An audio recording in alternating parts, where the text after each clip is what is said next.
Midsummer Night. I am co-playwright Buck Greenwald. I'm also playing Lysander, and I have a few announcements to read out before we begin. Gentles, our show will soon be underway. We'll have a break betwixt Acts 2 and 1. Ere we begin, we've several things to say. Turn off your cell phones till the play is done. If video recording is your aim, that or photography of any kind, I ask on bended knee that you refrain, but keep this paltry courtesy in mind. If our fair theatre by flames is lit, or other emergency doth rear its head, I prithee through the nearest door exit. It may be one not entered through instead. Locate it now. I'll one last maxim say, we bid you welcome and enjoy the play.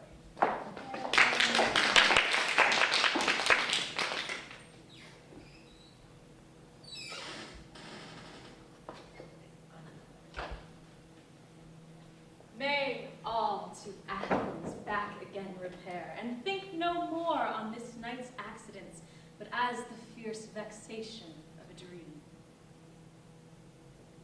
'Tis well for him to say whose fancies join with consequence, whose dreams are second rate to waking. I from slumber raised my lids into a land of forced subservience, false love compelled upon an ass's face by he who swore his all-abiding love to me, then disavowed it for a servant boy, and mocked my manufactured tenderness. What of Demetrius, who woke enthralled by she who lacked innately his affection? Is it right that man should never more awake from what to conscious mind would nightmare be? Had we capacity to alter fate, reverse the sands, let fall the eastern sun, erase what came before and write anew, with course fresh charted to the story's close, could any mother's son of you deny the mercy in that act? Dismiss as dreams your hardships, they will haunt you all the same. Four lovers to the woods are bound tonight. With them, a would-be actor's company. And woven in among their plotted threads, the newfound story of a fairy queen, who, passive as she was neath flowers' sway, in vengeance birthed a forest disarray.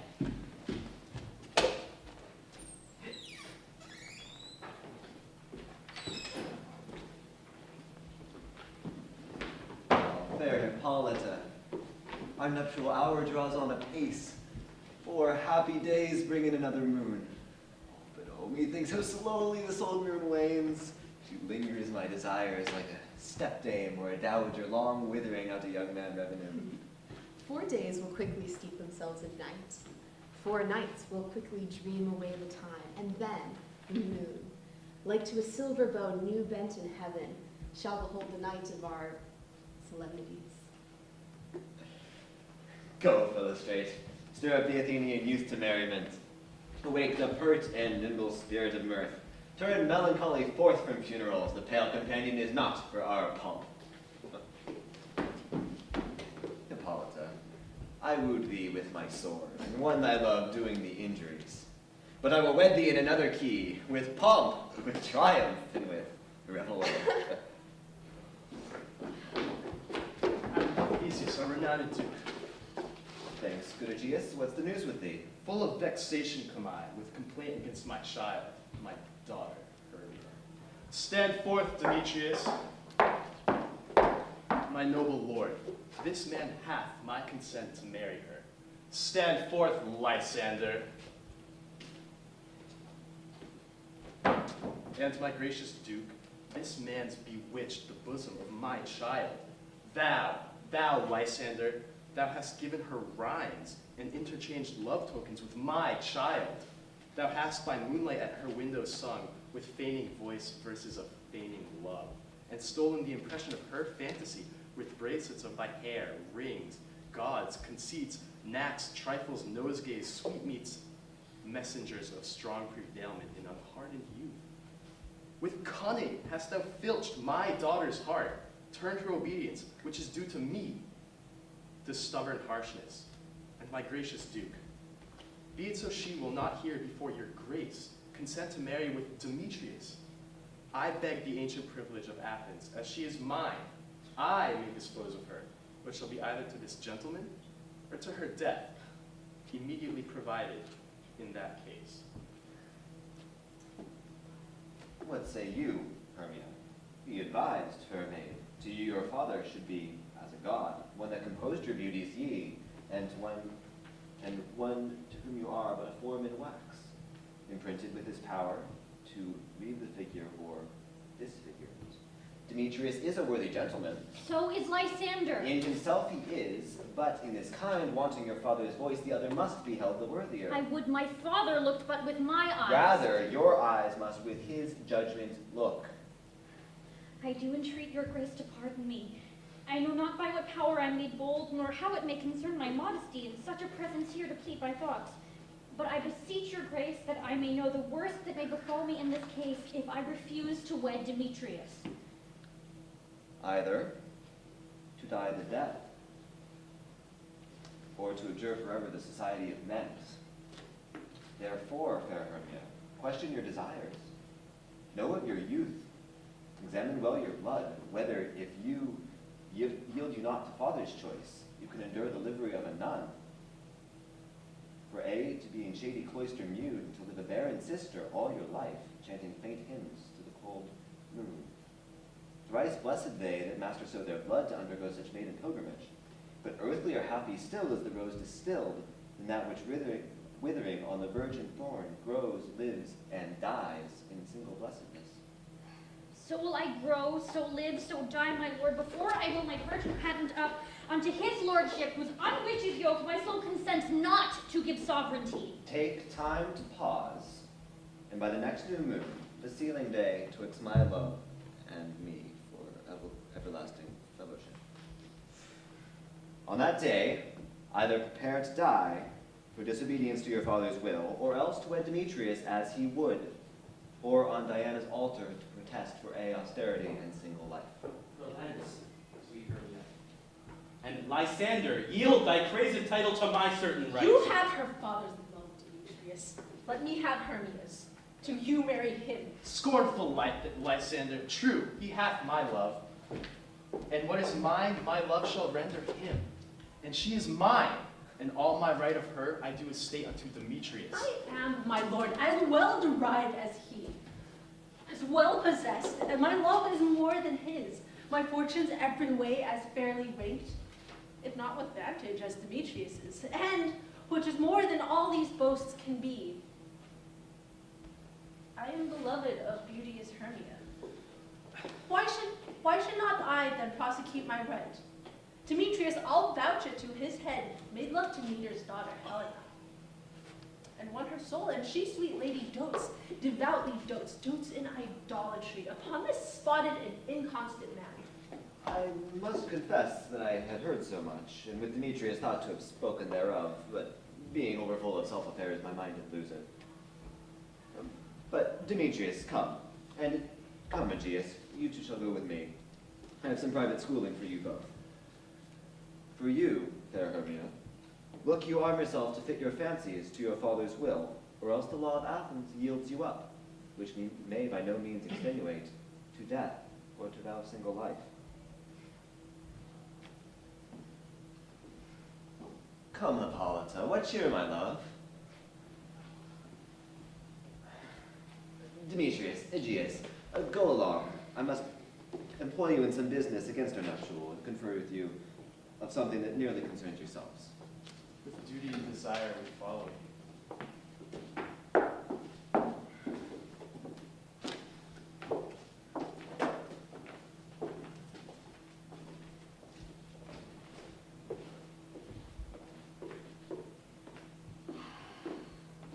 How now, my love? Why is your cheek so pale? How chanced the roses there do fade so fast? Belike for want of rain, which I could well beteem them from the tempest of my eyes. I mean, for aught that I could ever read, could ever hear by tale or history, the course of true love never did run smooth. But either it was different in blood, Oh, cross too high to be enthralled to or love. else misgrafted in respect of Oh, years, sight too old to be engaged to young. or else it stood upon the choice of friends, Oh, hell, to choose love by another's eye. or if there were a sympathy in choice, war, death, or sickness did lay siege to it, making momentary as a sound. Swift as a shadow, short as any dream, brief as the lightning in the calling night, that in his spleen unfolds both heaven and earth. And ere a man hath strength to say, behold, the jaws of darkness do devour it up. Such quick, bright things come to confusion. If then true lovers have been ever crossed, it stands as an edict in destiny.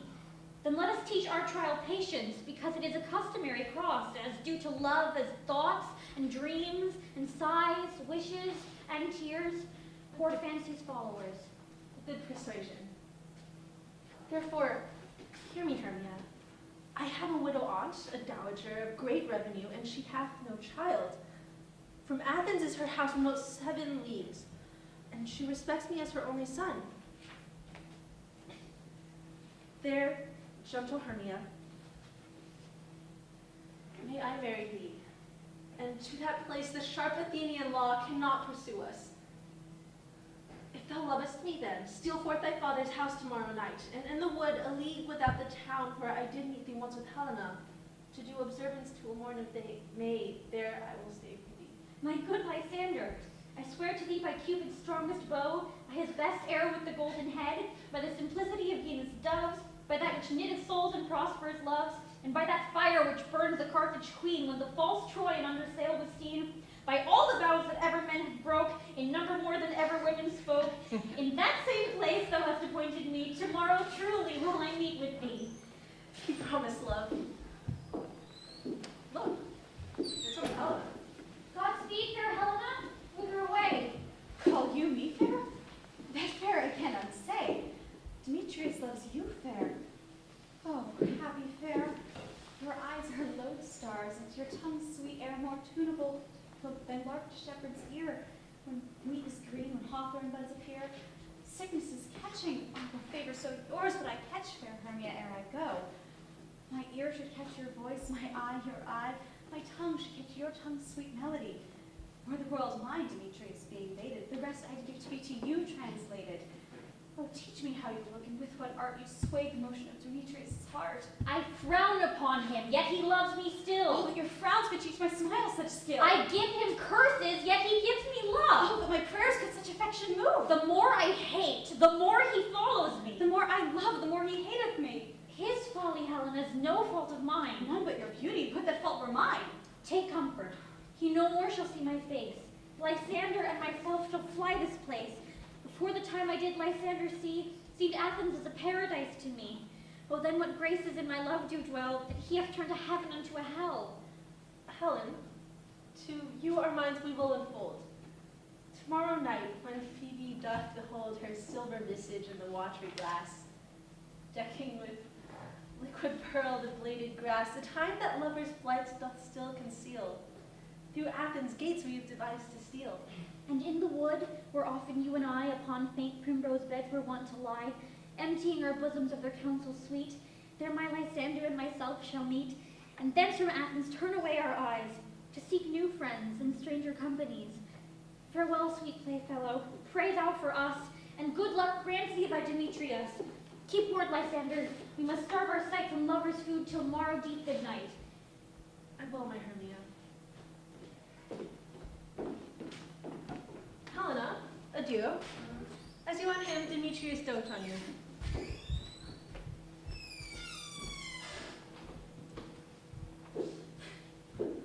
How happy some or other some can be. Through Athens, I am thought as fair as she. But what of that? Demetrius thinks not so. He will not know what all but he do know. And as he errs doting on Hermia's eyes, so I, admiring of his qualities. Things base and vile, holding no quantity, love can transpose to form and dignity. Love looks not with the eyes, but with the mind, therefore swing Cupid painted blind. Nor hath love's mind of any judgment taste, wings and no eyes figure unheedy haste. And therefore is thou said to be a child, because in choice he is so oft beguiled. As waggish boys in games with themselves first swear, so the boy love is perjured everywhere. For ere Demetrius looked on Hermia's eye, he'd sworn out an oath that he was only mine. And when this hail from some heat from Hermia felt, so he dissolved and showers of oaths did melt. I will go tell him of fair Hermia's flight. Then to the woods will he tomorrow night pursue her. If I have thanks, it is a dear expense, but herein mean I to enrich my pain, to have his sight thither and back again.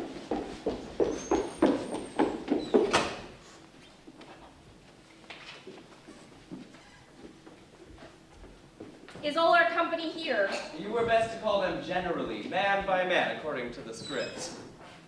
Here is the scroll of every man's name, which is thought fit through all Athens to play in our interlude before the Duke and Duchess on his wedding day at night. First, good Peter Quince, say what the play treats on. Then read the names of the actors, and so grow to a point. Mary, our play is the most lamentable comedy and most cruel death of Pyramus and Thisbe. A very good piece of work indeed, I assure you, and a merry. Now, good Peter Quince, call forth your actors by the scroll. Masters, spread yourselves. Answer as I call you. Nick Bottom, the weaver. Ready? Name what part I am for and proceed. You, Nick Bottom, are set down for Pyramus. What is Pyramus, a lover or a tyrant? A lover that kills himself most gallant for love. That will ask some tears in the true performing of it. If I do it, let the audience look to their eyes. I will move storms. I will condone, in some measure, to the rest. Oh, yet my chief humor is for a tyrant. I could play Hercules rarely, or a part to tear a cat in, to make all split. The raging rocks and shivering shocks shall break the locks of prison gates, and Phoebe's car shall shine from far, and make and mar the foolish fates. That was lofty. Now name the rest of the players. This is Hercules' vein, a tyrant's vein. A lover is more condoling. Francis Flute, the bellows mender. Here, Peter Quince. Flute, you must take Thisbe on you. What is Thisbe? A wandering knight? It is the lady that Pyramus must love. Nay, faith. Let me not play a woman. I have a beard coming. That's all one. You shall play it in a mask, and you may speak as small as you will. And I may hide my face. Let me play Thisbe too. I'll speak in a monstrous little voice. Thisbe. Oh, No. Pyramus. Lover dear, thy Thisbe dear, and lady dear. No, you must play Pyramus, and Flute, you Thisbe. Well, proceed. Robin Starveling, the tailor. Here, Peter Quince. Robin Starveling, you must play Thisbe's mother. Tom Snout, the tinker. Here, Peter Quince. You, Pyramus's father. Myself, Thisbe's father. Snug the joiner. You the lion's part, and I hope here is a play well fitted. Have you the lion's part written? If it be, pray give it to me, for I am slow of study. Oh, you can do it extempore, for it's nothing but roaring. Let me play the lion too.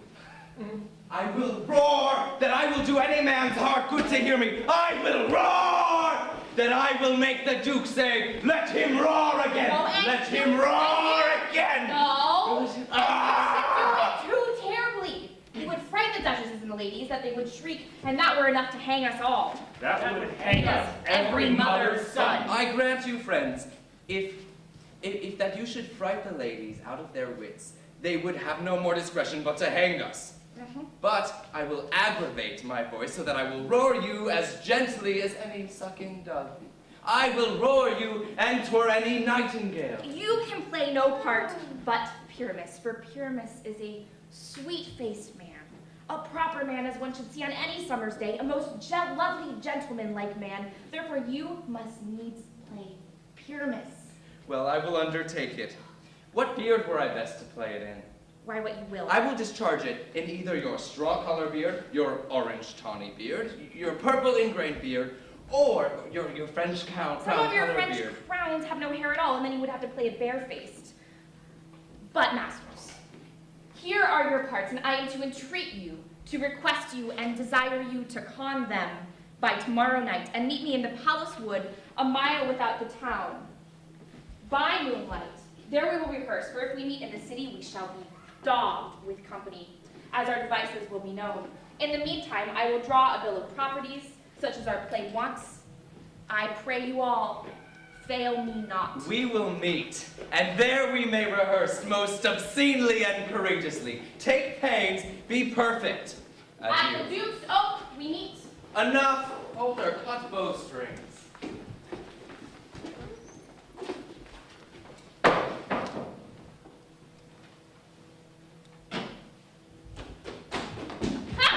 How no spirit, whither wander thou? Over hill, over dale, through bush, through briar, over heart, over hill, through flood, through fire. I do wander everywhere, swifter than the moon's sphere, and I serve the fairy queen. To do her arts upon the green, the houselets taller pensioners be. In their gold coat spots you see those rubies, fairy favors. And those freckles live their savors. I must go seek some dewdrops here, and hang a pearl in every cowslip's ear. Farewell, a love of spirits. I'll be gone. Our queen and all of our elves come here anon. The king doth keep his revels here tonight. Take heed the queen come not within his sight, for Oberon is passing fell and wrath, because that she has her attendant hath a lovely boy, stolen from an Indian king. She never had so sweet a changeling. And jealous Oberon would have the child, knight of his train to trace the forests wild, but she perforce withholds the loved boy, crowns him with flowers, and makes him all her joy. And now they never meet by grove or green, by fountain clear or starlit spangled sheen. But they do swear that all their elves for fear hide in acorn cups and hide them there. Either I mistake your shape, making quite, or else you are that shrewd and knavish sprite called Robin Goodfellow. Are you not he that fights the maidens of the villagery, skim milk, and sometimes labor in the quern, and bootless makes the breathless housewife chirp, and sometimes makes a drink to bear no harm, mislead night wanderers, laughing at their harm? Those that hobgoblin call you at sweet Puck, you do their work, and they shall have good luck. Are you not he? Thou speakest aright. I am that merry wanderer of the night. I jest to Oberon and make him smile when I am fat and bean-fed horse beguile, neighing in likeness of a filly foal. And sometime lurk I in gossip's bowl, the very likeness of a roasted crab. And when she drinks, against her lips I bob, and on her withered dewlap pour the ale. The wisest aunt telling the saddest tale, sometimes a 3-foot stool mistaketh me. Then slip I from neath her bomb down topmost, she continually cries and falls into a cough. And then the whole choir hold their hips and laugh, and sneeze and swear, waxing in their mirth. A mere hour never was wasted there. But hold, fairy, here comes Oberon. My mistress, look at you, God. Ill met by moonlight, proud Titania. What, jealous Oberon? Fairies, get hence. I've forsworn his bed and company. Tarry, rash wanton, am I not thy lord? Then I must be thy lady, but I know when thou hast stolen away from fairyland and in the shape of corn sat all day, playing on pipes of corn and versing love to amorous Phillida.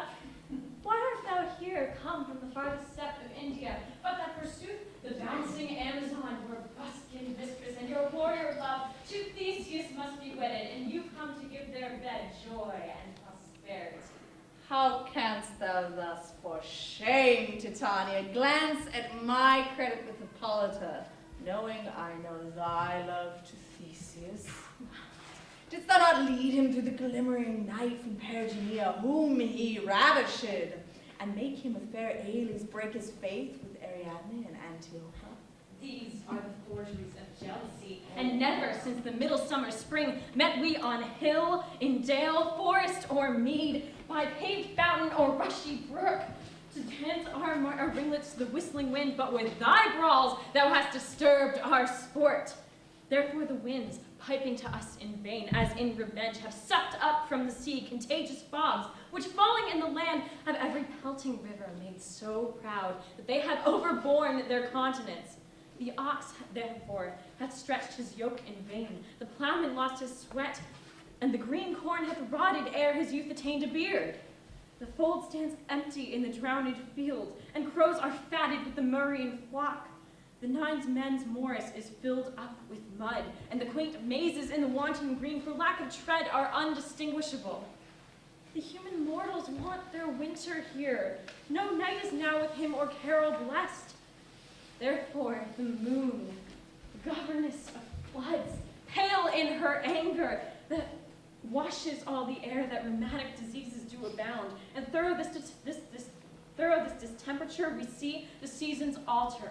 Hoary-headed frost far in the fresh lap of the crimson rose, and on old Heim's thin and icy crown, an odorous shacklet of sweet summer buds is as in mockery set. The spring, the summer, the childing autumn, angry winter change their wonted liveries, and the mazed world by their increase now knows not which is which. And this same progeny of evils comes from our debate, from our dissension. We are their parents and original. Do you amend it then? It lies in you. Why should Titania cross her Oberon? I do but beg a little changeling boy to be my henchman. Set your heart at rest. The fairyland buys not the child of me.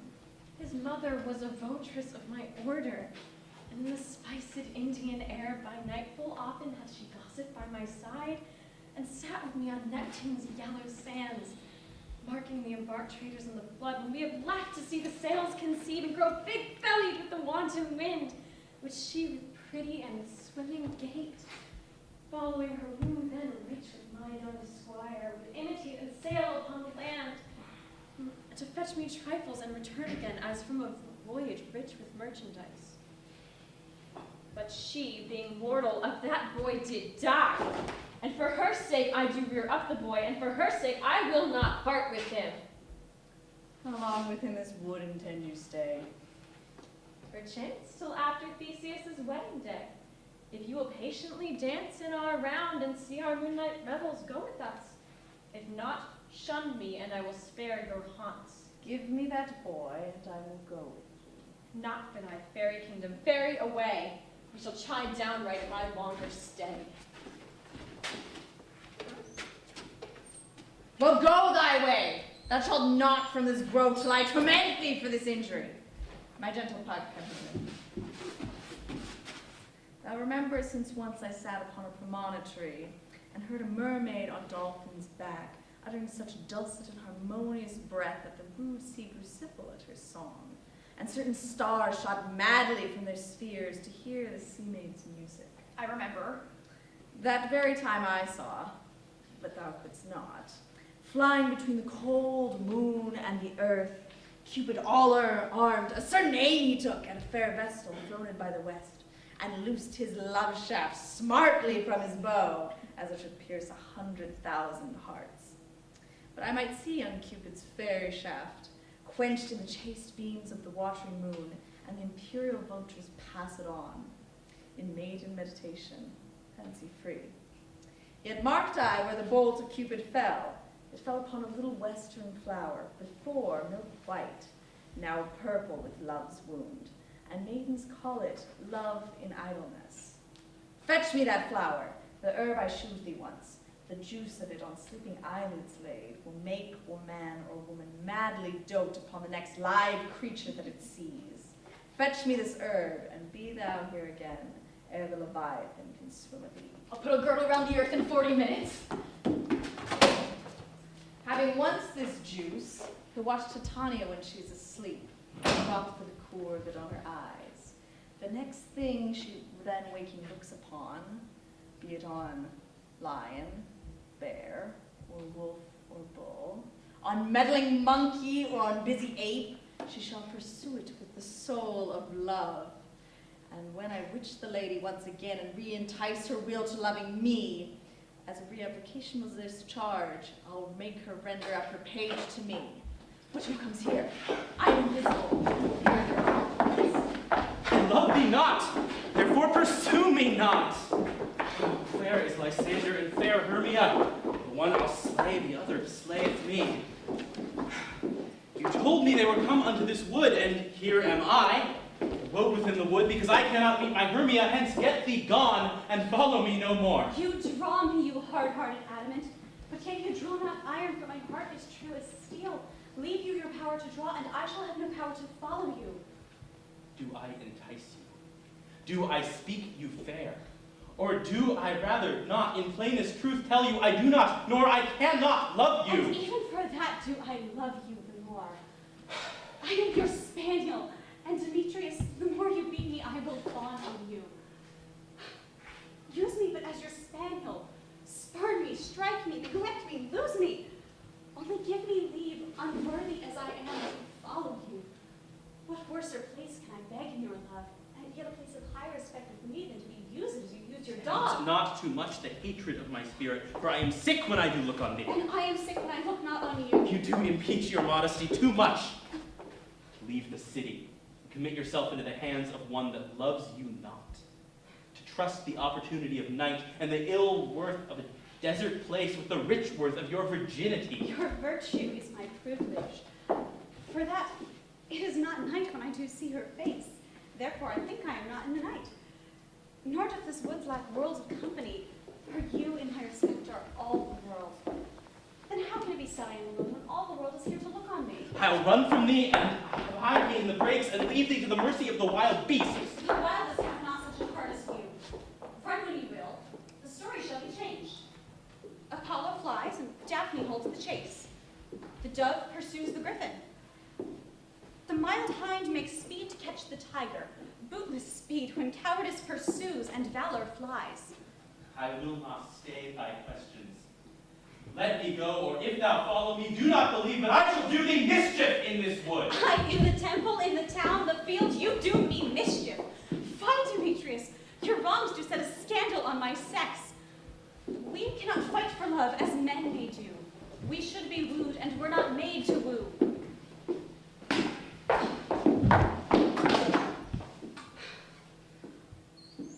Follow thee and make a heaven of a hell to die upon the hand I love so well. Fare thee well, nymph. Ere he do leave this grove, thou shalt fly him, and he shall seek thy love. Welcome, wanderer. Hast the flower here? Aye, there it is. So 'tis. Now guard it well. I know a bank where the wild thyme blows, where oxlips and the nodding violet grows, quite over-canopied with luscious woodbine, with sweet musk roses and with eglantine. There sleeps Titania some time of the night, lulled in these flowers with dances and delight, and there the snake throws her enameled skin weed wide enough to wrap a fairy in, and with the juice of this, Puck streak her eyes, and make her full of hateful fantasies. My king, thy word is firm as nature's laws, but thy scheme as 'tis outlined bids me pause. Once full induced, the love this brings will stay, unless replaced by love spell's overlay, ensuring that the lover will be thralled to one soul. Aye, 'tis true, love conquers all. But fear thee not, for fear will wound our fun. I'll spell her like to me when all is done. When I am peerless in Titania's eye, mine edict for the boy shall not defy. Thine object as solution is best, to say it stands above the meager rest. E'en so, I'll do thy bidding. Heed my will, for there's another task to test thy skill. Take thou this flower, and see through this grove. A sweet Athenian lady is in love with a disdainful youth. Anoint his eyes, and do it with the next thing he espies may be the lady. Thou shalt know the man by the Athenian garments he hath on. Effect it with some care, that he may prove more fond on her than she upon her love. And look thou meet me ere the first cock crow. Fear not, my lord, your servant shall do so.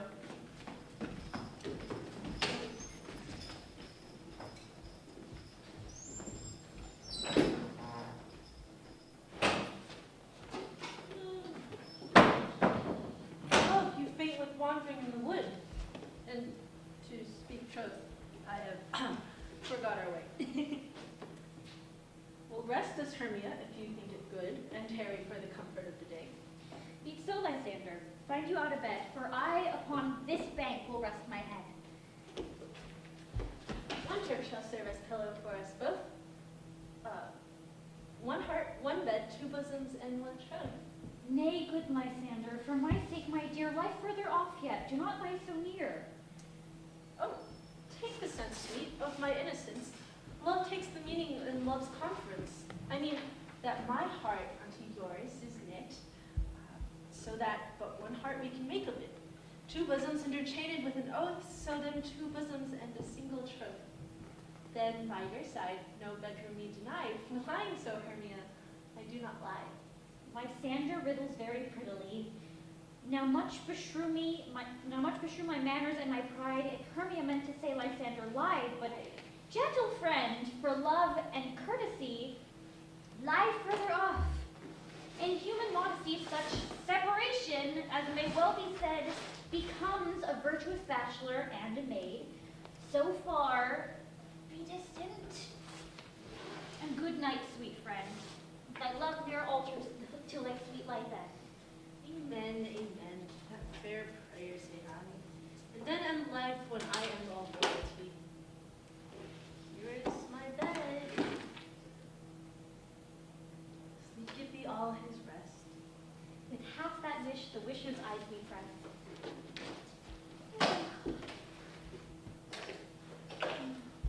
Through the forest have I gone, but Athenian found I none, on whose eyes I might approve this flower's stirring love.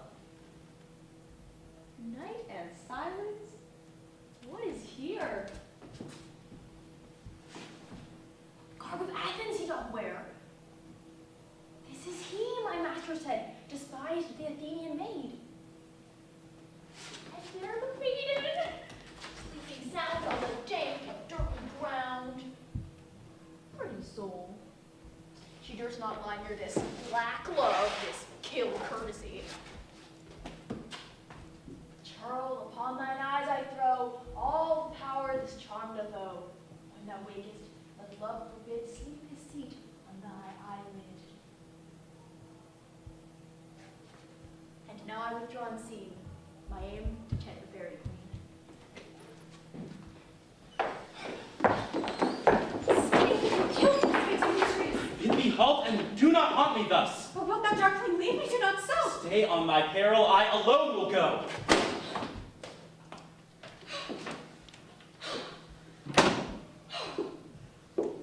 I am out of breath in this fond chase. The more my prayer, the lesser is my grace. Happy is Hermia wheresoe'er she lies, for she hath blessed and attractive eyes. How came her eyes so bright? Not with salt tears. If so, my eyes are oftener washed than hers. No,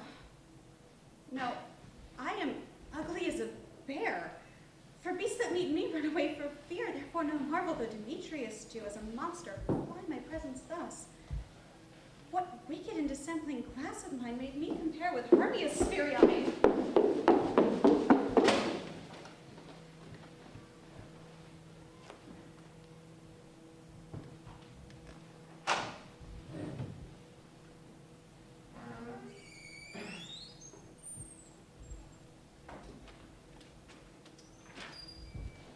Come now, a roundel and a fairy song, then for the third part of a minute hence. Some to kill cankers in the muskrose buds, some war with rare mice for their leathern wings to make my small elves' coats, and some keep back the clamorous owl that nightly hoots and wonders at our quaint spirits. Sing me now asleep, then to your offices and let me rest. You spotted snakes with double tongue, thorny hedgehogs be not seen, newts and blind ones do no wrong, come not near a fairy queen.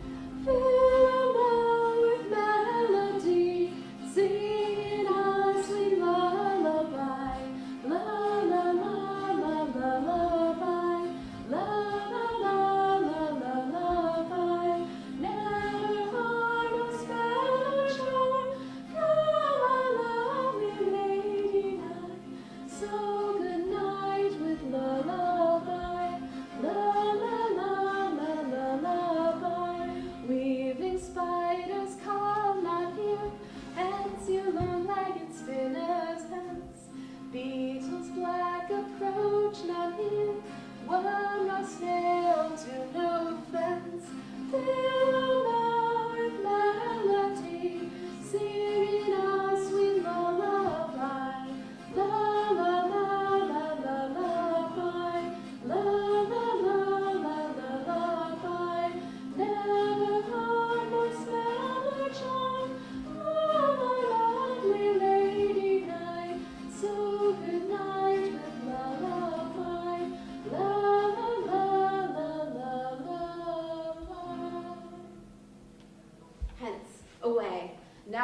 well. One aloof stands sentinel.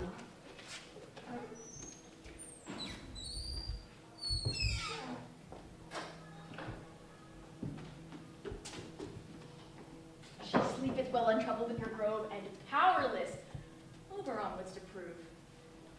Thus, with this flower, I anoint her eyes that she may love what being next she spies.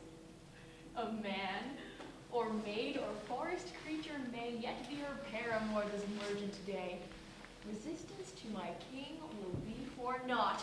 What meddling forest spirit have I caught? Whilst I asleep and lost in dreamtide fields at sleep, didst thou think me like to yield to Oberon, my husband? Oh, sweet punk. For yes, I recognize you. Oh, my luck! Titania, as I danced among the trees with sighs of gossamer upon the breeze, I happened here upon thy starlit bower, bedecked in dew and moss and honey flower, and from the gloom a figure didst appear, a wolf. And as I watched, the beast drew near, and I saw it meant thee harm, my lady, so I stood above thy sleeping form below, and then woke now with such a startled fright as that same beast did vanish from my sight. Thou liest! Wretched spirit of the night, how easily thy words the truth invite. Mine ears may list for blossoms intrigue heed. I think thou art a foolish puck indeed. Forgive my trespass, Lady Queen. I come to play me at behest of Oberon. The dastard's game, my husband is a knave. Yet knavery may knavery defeat.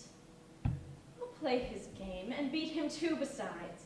Hence, spirit, go and tell my husband thus, that I have caught thee at this spiteful game, and knowest well that something is afoot. That he may pass the hand if he desires, but if he doth proceed, I'll play my hands more expertly than he. But in return for granting thee egress, for there's no gesh impels me set thee free, thou must in turn divulge to me his plan.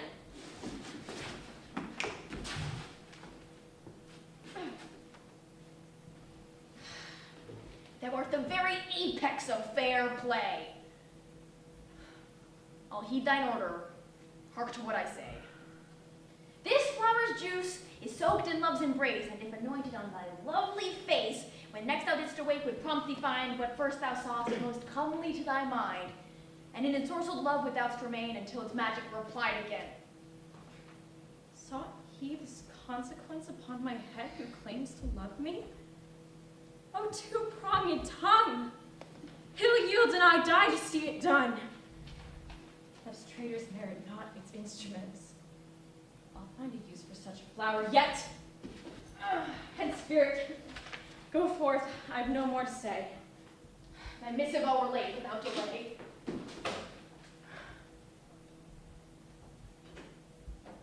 Oberon believeth I'd be duped by such inexpert trick, then he's a fool.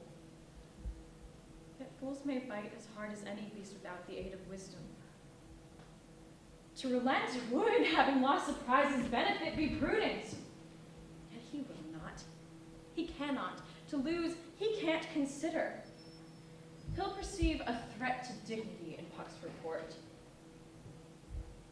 His pride's the brittle breastplate of his mail, and there I'll strike. But by what stratagem? Through some device I'll humble him. But soft, a maid approaching. I'll observe unseen, for deep the darkness hides our deeds of note more often not. A solitary maiden in a night-cloaked wood doth captivate mine interest. Wherefore she cometh hence? But who's here? Lysander? On the ground? Dead? Or asleep? I see no blood, no wound. Lysander, if you live, good sir, awake!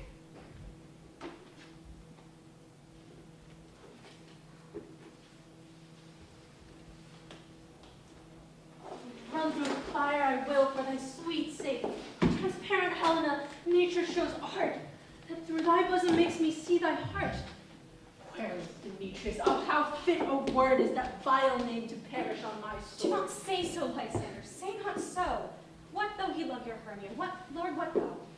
Yet Hermia still loves you, then be content. Content with Hermia. No, I do repent the tedious minutes I with her have spent. Not Hermia, but Helena I love, who will not change a raven for a dove. The will of man is by his reason swayed, and reason says you are the worthier maid. Things growing are not ripe until their season, so I, being young, till now ripe not to reason, and touching now the point of human skill, reason becomes the marshal to my will, and leads me to your eyes. But I o'erlook love's stories written in love's richest book. Wherefore was I to this keen mockery born? When at your hands did I deserve this scorn? Is it not enough, young man, is it not enough that I did never know nor never can deserve a sweet look from Demetrius's eye, but you must flout my insufficiency? Good troth, you do me wrong, good sooth, you do, in such disdainful manner me to woo. But fare you well, perforce, I must confess, I thought you lord of more true gentleness. Who that a lady of one man refused should of another therefore be abused.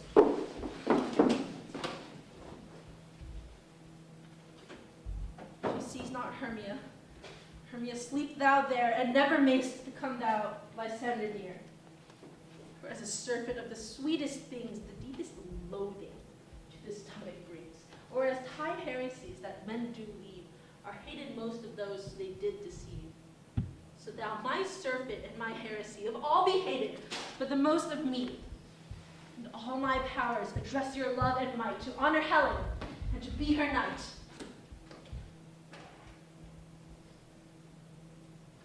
The man by maiden slept, yet he awoke, and straightway upon the maid he spied bestowed sweet words. This is the flower's will. This would my husband wish my gaze to fall on wretched creature and to be enticed. How came the spell upon mortal sight? Who but the meddler king would thither place it? I know not what designs upon these youths my husband hath, what plots in them unfold. But an I interfere, he'll take affront. For pride's sake, match his wits against mine own. A contest which, like gold and Faust alloy, hath one conspicuous superior. I will provoke him, tangle up his threads, and humble him ere long. But first the pip, to help this maid retrieve her lord forthwith. Help me, Lysander, help me! Do thy best to pluck this crawling serpent from my breast. Ah, hey, me, for pity, what a dream was here. Lysander, look how I do quake with fear. Methought a serpent ate my heart away, and you sat smiling at his cruel prey. Like, Lysander? What, removed? Lysander, Lord? What, out of hearing? Gone?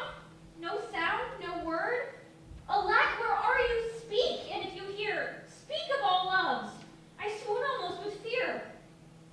No? Then I well perceive you all not nigh. Either death or you all find immediately. The man thou seekest lives, but more is the shame that his Penelope like morning mist is vanished from his mind and thought, as if the nymph Calypso willed it be so. I prithee hold, whence came thee and wherefore? Is it sport to see mine eyes so red, so sore, confessing salt-stained weakness to the night? Who art thou to give maidens such a fright? Take fright not in my face, but in my words. I mean no ill, but seek to bring thee news that appertains to finding thy beloved. The man who lay beside thee hath withdrawn to seek another maiden, art or mad. Lysander loves me, this I know is true. Lysander loved you, now he loves anew. As I observed, he sought another's care and moved himself into the forest deep. But blame him not for his newfound desire, his mind is not his own, he is bewitched. That a crafty fairy spell doth guide his gaze, and but wipe the dew of sadness from thine eye. Mine aid I pledge to win thy lover back. Be comforted, I'm equal to the task, for I hold sway above the summer court as fairy queen of all within this wood, and have the means to grant thy heartfelt wish. I know not how to answer, for in sooth, thy words are too fantastic to be truth. Yet, in my childhood stories, I heard tell of punishments and consequences fell for maidens who, elf-seeing, disbelieved. So tell me, fairy, if my love didst bleed, what aid canst thou in charity provide? A multitude thou and I alike. I'll find this man of Athens, round him weave a shroud of slumber he may not resist, the same that closed the 100 watchful eyes of Argus. Where he, powerless to fly, I'll drop this potent blossom in his eye. Pursue him, there thy lover yonder fled, and when thou findest him, thou wilt contrive to, when he waketh, meet his love-turned gaze. Ere any other creature, be thou first. If this is done, his senses shall return, and he shall love thee as he did before. Conform thyself to my commands, I say, where spell doth end, begins thy wedding day. I thank thee, fairy, for thy humble aid. I'll go at once to find him, unafraid. Thou fleeting breath, thou mayfly, mayst thou win thy mortal lover's unbecoming heart. May Oberon's plots fail ere they begin. But now I must away to do my part.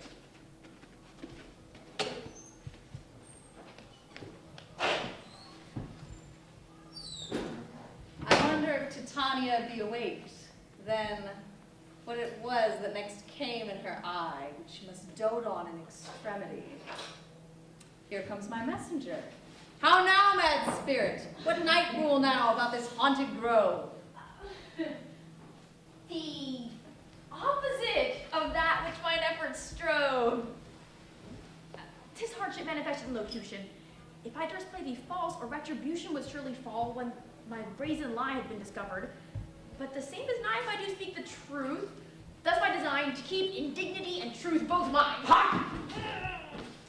As thou art my servant, I demand thee tell of what's transpired. There's a strand of wisdom offered humbly by the best of minds. Slay not the envoy.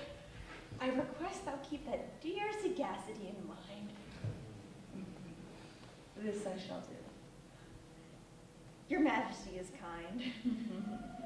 All unglamored crept I to Titania's grove, unseen by all. The agent of love that grew where Cupid's dart did leash its spell. Titania lay dream-prisoned in a dell. But one alone of hers kept vigilance, and past his vision I was like to dance. Thence came I by Titania. I approached, but doomed our ploy the moment I encroached. Sense sharp enough she detained, or else her slumber from the start been feigned. She straight didst overthrow my planned intent, and took the flower that for her eyes was meant. Then with dire promises of torture's hate, was I thy stratagem forced to relate. And when she freed me, she sent me with report that she doth know of thine intended sport, and hath a mind to foil thy best laid plans, if thou dost not concede to her demands, which are to yield. So it came to pass, Titania waked and made me look the ass. I will not lie. I am now mickle vexed. I did think more of thee. Prithee, what next? The flowers lost of her are cause the most, and stymies us. If I may briefly boast, my wit and tongue possess unrivaled speed, but my fingers still faster with misdeed. And when Titania, standing tall, did bid me give the flower, give it her I did, though most of it was to her hand enshrined, swift action by me kept one bit behind. Timed I this flower's flesh so cleverly, that Titania noticed not, and set me free. With this thou art redeemed, at least in part. A better news, that tells but the start. Ere I to fairy bower did advance, I upon Athenian lid did spark romance. Thine edict here was carried out, complete. That man by now hath surely found his sweet. Stand close, this is the same Athenian. This is the woman, but this is not the man. Why rebuke you him who loves you so? Lay breath so bitter on your bitter foe. Now I but chide, but I should use thee worse, for thou, I fear, dost give me cause to curse. Thy claim on me amusing was, until Aegeus' mandate emptied my goodwill. Thou art the impetus of our mad flight. A man of decency and breeding might be satisfied with that, but nay, pursuit is thy one answer to a spurned suit. Now thou dost but accost me, and this maid is greatly vexed at being thus waylaid. So get thee hence, or thou dost vex me more. I charge by what thou claimst thou dost adore. I do adore thee yet, despite that I pierce through the heart and with your stern cruelty. Yet you, the murderer, look as bright, as clear as yonder Venus in her glittering sphere. Thy fawning cease, as The words thou speaks can find no lasting hold. Lysander is the man for whom I live, while for thine oaths my mind is but a sieve. The sand doth fall too rapidly for me to numerate how scant my sighs for thee. Now be gone, for I work a fairy's will. To save Lysander, for his heart doth chill towards me, enraptured to another's gaze. 'Tis Helena, I trust, sets him ablaze, for she is here if thou art. And 'tis ill to have thee close at hand. My brain doth fill with ire and brimstone when thou drawest too near. Thus thoughts do muddy when I need them clear. Go! Fairy's will. You take me for a dunce. Yet, I obey. You need but tell me once. Thought I, Lysander's love, would pass away as fog beneath the garish light of day without his presence here, yet it remains. A man must know when ardor turns to chains. This meeting's levy I can ill afford. Then I'll remain no longer on my word.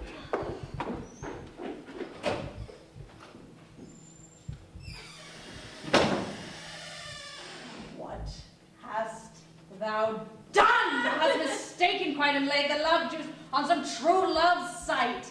Of thy misprision must perforce ensue. Some true love's turn, not a false turn true. And now this mortal claims a fairy's hand to send her forth.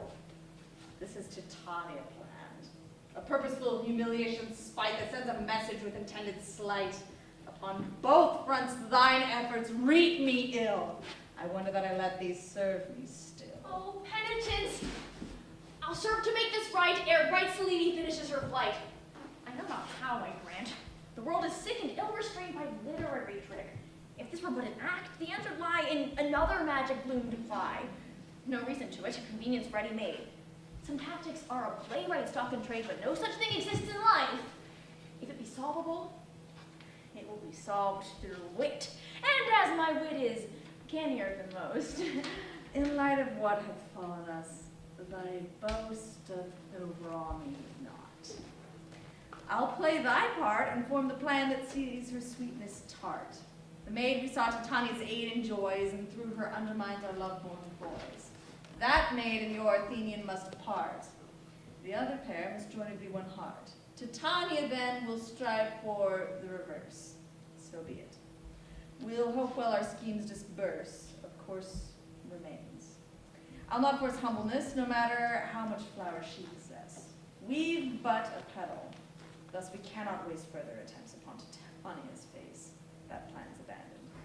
Mortals are the toy by which we'll win the battle and the boy. Thy plan is iron cast.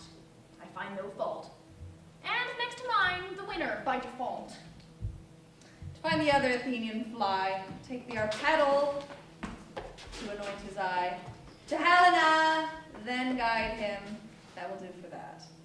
To meet this other maid, I'll go. She claims restriction in Cronus' domain to orchestrate Titania's task and gain. Then I'll delay her.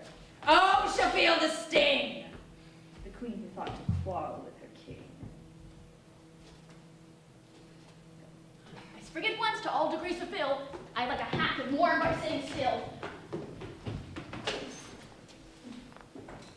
Stalwart tree and twisted root, bramble hedge and new grown shoot, I charge thee shift about me bend, and to the maiden's path append. 'Tis well, she'll soon arrive. I'll now conceal my form 'neath age. 'Tis wisdom's pure ideal. I bid thee pause, and grave report to share. 'Tis sent me by Titania, queen most fair. The fairy's herald? Come, I bid thee tell, how go her efforts to negate the spell? The charm is planted like a stubborn weed whose roots doth grasp the earth above the seed that birthed them. Now my lady queen doth pull this charm weed by the stem, but vain her cull, for roots take hold like iron in the ground. Thus judgment of the stem must be unsound. But as a shovel breaketh through its domain, so nature's remedies o'er magic reign. Within this wood an ancient tree doth grow, a juniper with gift to overthrow unwanted spells. Fetch from this tree the fruit and offer it, deliver thus thy suit. And thou wilt know this tree by berries red, not violet. Magic crimson doth embed within its harvest. Seek thou such a sign, the blushing berries, then the cure be thine. A cardinal juniper? That is the tree perplexed Lysander with fulvosity. I told him 'twas a symbol of the life our love would bear when we were man and wife. What luck we chanced to pass, what fortune mine, I plucked these crimson berries from the vine. Now lead me onwards, that this natural cure my married happiness for me secure. Of course, but that is to say, well found! I'll off to, nay, forgive my fickle sound. Surprise disarms my wit. What easy prey man's wisdom when he knows not what to say. This first ingredient was found right well, but won't alone suffice to break the spell. The second is the autumn flower's frond, which grows abundantly upon the pond, but who skips hence. No reference to a set at the initial was. Do I forget? 'Twas meant, but nay, let us recall the right. Thou mayst chastise me for mine oversight. Belief is cheap when trust the bargain backs, but trust's expensive. Here, it credit lacks. Deceit of usurer depletes its means, and further shrift trust's legacy demeans. I bid thee wait! Thy counsel lacks for want, I'll heed it not. Thine arguments are gaunt. I do recall Lysander's plight did lie at fairy feet, and fairy here I spy. Thy lot the blame, or servant to the cause. Thou dost mislead my steps and bid me pause. Beshrew thee for thy part in this deceit. Sharp words, not triumph, is thy earned receipt. Thy mind doth pierce the matter to its heart. Thou art astute. Defeated, I depart. 'Twould be a simple matter to invoke such magic against thy will that at a stroke I break it. But that magic's not to wield, or stronger spells to tawny leap to field. Against mortals, rules must govern expertise, and by these rules I'm vested and with ease. The next time I'll a different end impel. Till then, Athenian, fare thee well.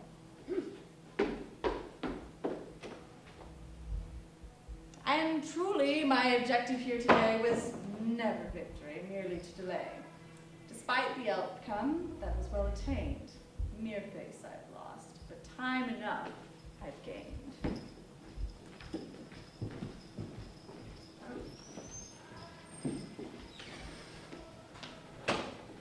Helena?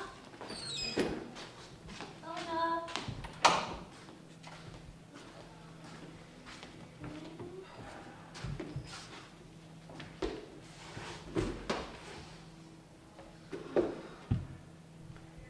The deed thus far is safe accomplished.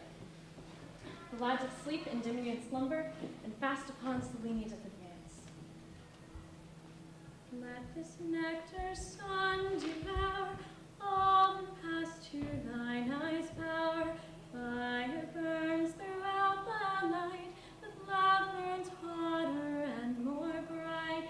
Must sleep until the time draws right to bring that burning love to light. Cast off the gloom of loveless flight, and dance upon thy heart's delight. No mortal sign of mortal company itself makes known. I fancy mischief's hand doth guide her absence. Devilry may reign o'er mortal when she enters the May domain.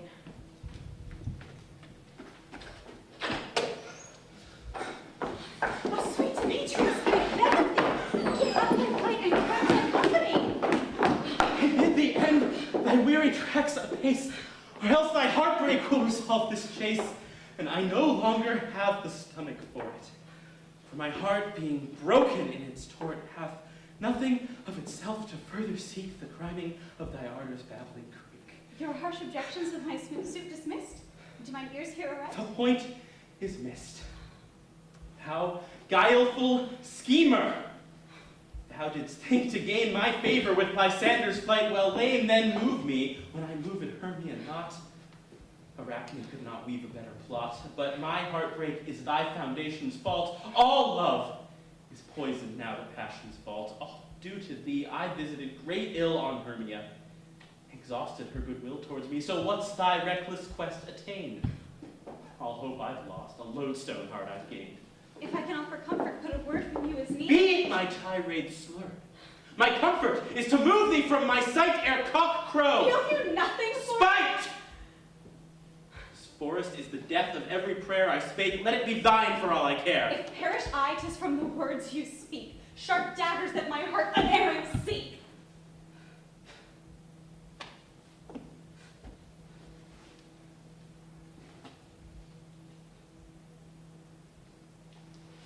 A man am I, yet an exist made. A man may be a king, and kings may reign o'er wondrous dreamscapes peopled by the thoughts of he who ties his slumber up in knots. Wrapped in my fantasy, I did preside as Paris o'er Troy, Helen at my side. The armies of the north and south lay siege, but though I had no men to call me liege, I fought them off. My ardor beat in mail and sword at once. My mastery couldst quail such armies 10 times over, as long as I kept Helen side me, lover and ally. But who is this shining figure bids me view? The closest to perfection this world through. Oh, angel! Perfect form and features thine, all air reflect your glory in mine eye. Sirs, thy Lysander, rise, Demetrius, to my defense. That madman didst discuss false love with me, fictitious and disloyal to Hermia, whose troth he doth despoil with wicked words. His mischief knows no bound. I pray thee separate me from this hound, this knave, this scullion. My passion was ne'er meant for thee. My heart beats not for dross. Be thou so desperate for a lover's touch to invent lovers? You presume too much. I looked on thee with fancy once, I grant, but gazing on perfection changed my cant. Demetrius, my love! Lysander? Hush, will not say that. Hath the happiness beneath my feet ne'er looked so wide, nor breathe me air so sweet. Take me, Demetrius, into your heart, or else your arms will feel satisfied to start. Thought I, thou stooped to depths no man had reached before, when words of wooing swayed thy speech towards me. But now I see I did mistake. To woo me is not the vilest act to take. To make me bear Heaven's hateful sin, but taking it away once it begin. To take the worth I found myself bestowed, and to another free give what I'm owed, that I resent its absence. And to him, base cruelty fills thy spirit to the brim. I do dismiss thy words on judgment's grounds, for in thy madness push thee reason's bound beyond the endpoint, be this jest or no. Who jests? Each second spent my love to grow from seed to full-bloom flower in a flare of recent plumage. Lips formed pilgrim's prayer. Man first was by God in heaven above. Wherefore should not man then come first in love? How paltry was the lunacy perceived from him before to what he's now achieved. Give ground, Lysander. Settle and perpend. The moment thou approachest is thine end. As pointed words kill that which love endows, so is my sword point fit to thwart thy vows. If I must die, then let the hand be thine. Thou wields the blade which cleaves me to the chine. Best I expire than thine embrace forgo. There hath the naked weapon pleased me. Enough, thou mockst me even now. Hast thou no shame? The gods may marvel how I glimpsed a trace of kindness in thy mien. Stop up thy tongue, thou cockatrice. Between my senses occupied with chattering maid and this cod, my preference goes unsaid. Shall I allow thy mud to be the thing that fouls Demetrius' sparkling spring? You'll see a sparkle yet, but if I draw. A worthy sight to be the last I saw. Oh, lack a day! I'll step away. I'll slice this knot without delay. Thou art the man, and this the maid. So love shall reign within this glade.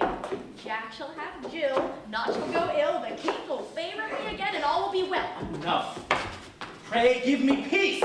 And if thou wilt not heed, I'll 2 steps off and this fierce humor bleed. Between this flower's purple dye lies my misfortune's remedy. And on my lady shalt thou spy, and bow thy head to destiny. It needs a moment, not but one. And effortless, the deed is done. Now with Athenian love instilled, my king's command have I fulfilled. To think I nearly set the search aside to chase invention. Well, I found he lied, for if I'd fallen for his craven trick, the time I spent would make most dismal tick. As is, his prattle kept me all too late. Ow, how fate wiles govern mortal fate and mold them selfishly. What's this I spy? Lysander, and awake. Still I must try, for in not trying doom all I hold dear. Lysander! Oh, Lysander, look you here! Who calls? The shadow of a maid I knew, whose creamy skin, when laced by hard sinew, now seems the lesser. Oh, by what foul art did Hermia contrive to win my heart? What? Now, Lysander, let us talk with sense. This madness shall be cured with eloquence. Alas, I am as afflicted as the next. Was comeliness e'er placed in finer text? Been transfixed always by her spell, but now my love's an ocean to a well. Ere this fair moment passed, my heart lay dead within my breast, but now it beats. I'll wed thee or I perish, such is my desire, a hope eternal, never to expire. Love, never have I known thee. More's the shame, fair Venus, I affirm thy golden claim. Grant me my prize until the end of days, till world sundering, I'll sing my praise. Man's stern vow to never love again, but lasts until he is claimed across his path. His protestations ring as false to me as any untuned strain. Yet this be new. Demetrius's tongue ne'er heaped such praise to call for every rung if one did switch to climb it. Ne'er before it moved so well, nor struck me to the core. From whence the change? I think 'tis thy deceit to blame. Demetrius and thou didst meet, then proved him no such equal to thy charms, so wooed thy way into my lover's arms. All fits! Lysander's madness then was born of sadness when he witnessed thy scorn. Demetrius was moved to greater heights, while spawns on thee the man my heart ignites. And once again I'm left to hold the sloth of friendship. Was Lysander not enough? What falsehoods do disservice in thy name? 'Tis true Demetrius loves me, the blame is thine. Ne'er had I prompted such response, while all thy wiles achieveth nonchalance. I ask thee, leave thy bitter words unsaid, cast off the jealous harpy, be the maid. No human sign or testimony's mark of meddling found I. Thus I must conclude the maiden's path and mine, like arrows launched by brother bows at brother archers, past each other in mid-flight. Now I am here, I see my thoughts confirmed. All chaos reigns, and I believeth the cause doth thither sit.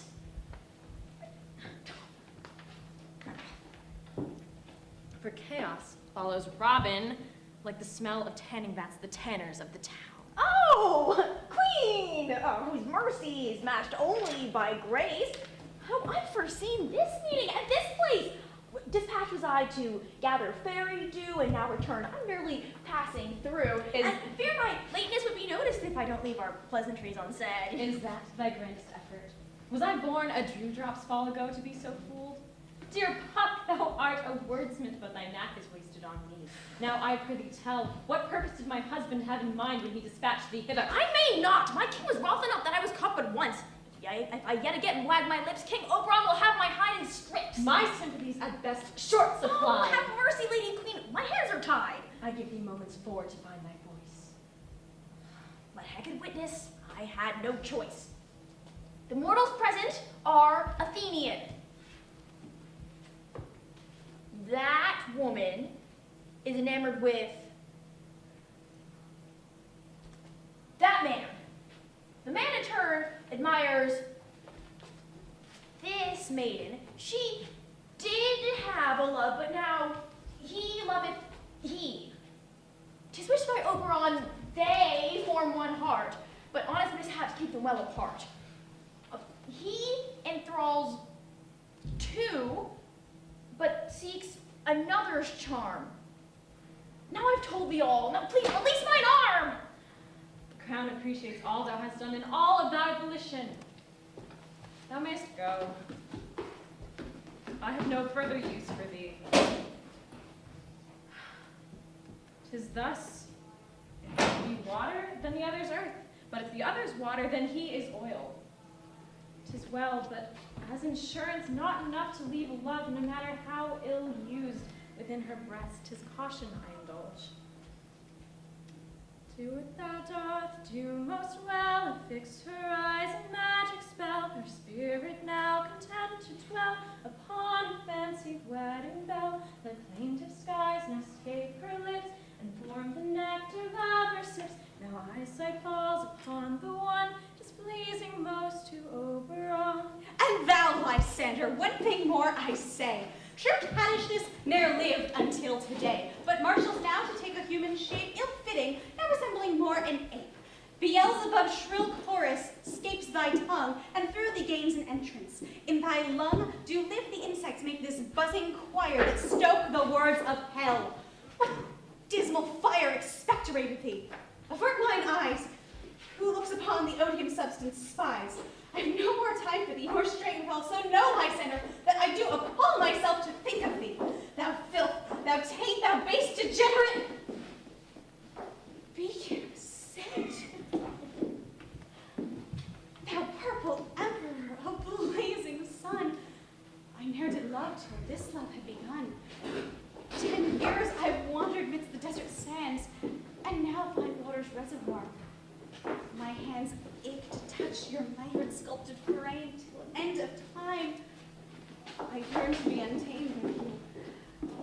'Tis wish we would be wed, not signs of hatred, no, nothing more far than that which caused my seed his lunch before. But have you for a moment I deplore, I'll grant you the purest dreams and more. How fluidly do thine affections turn! As easily as one thy suit doth spurn, thy bitter claws unfurl like a sail, and full ahead another's hard to sail. Were we not friends, us both from childhood? Does that mean naught to forestall hateful feud betwixt us? There can be but little more, so long thou love Lysander, naught but war. War for Lysander?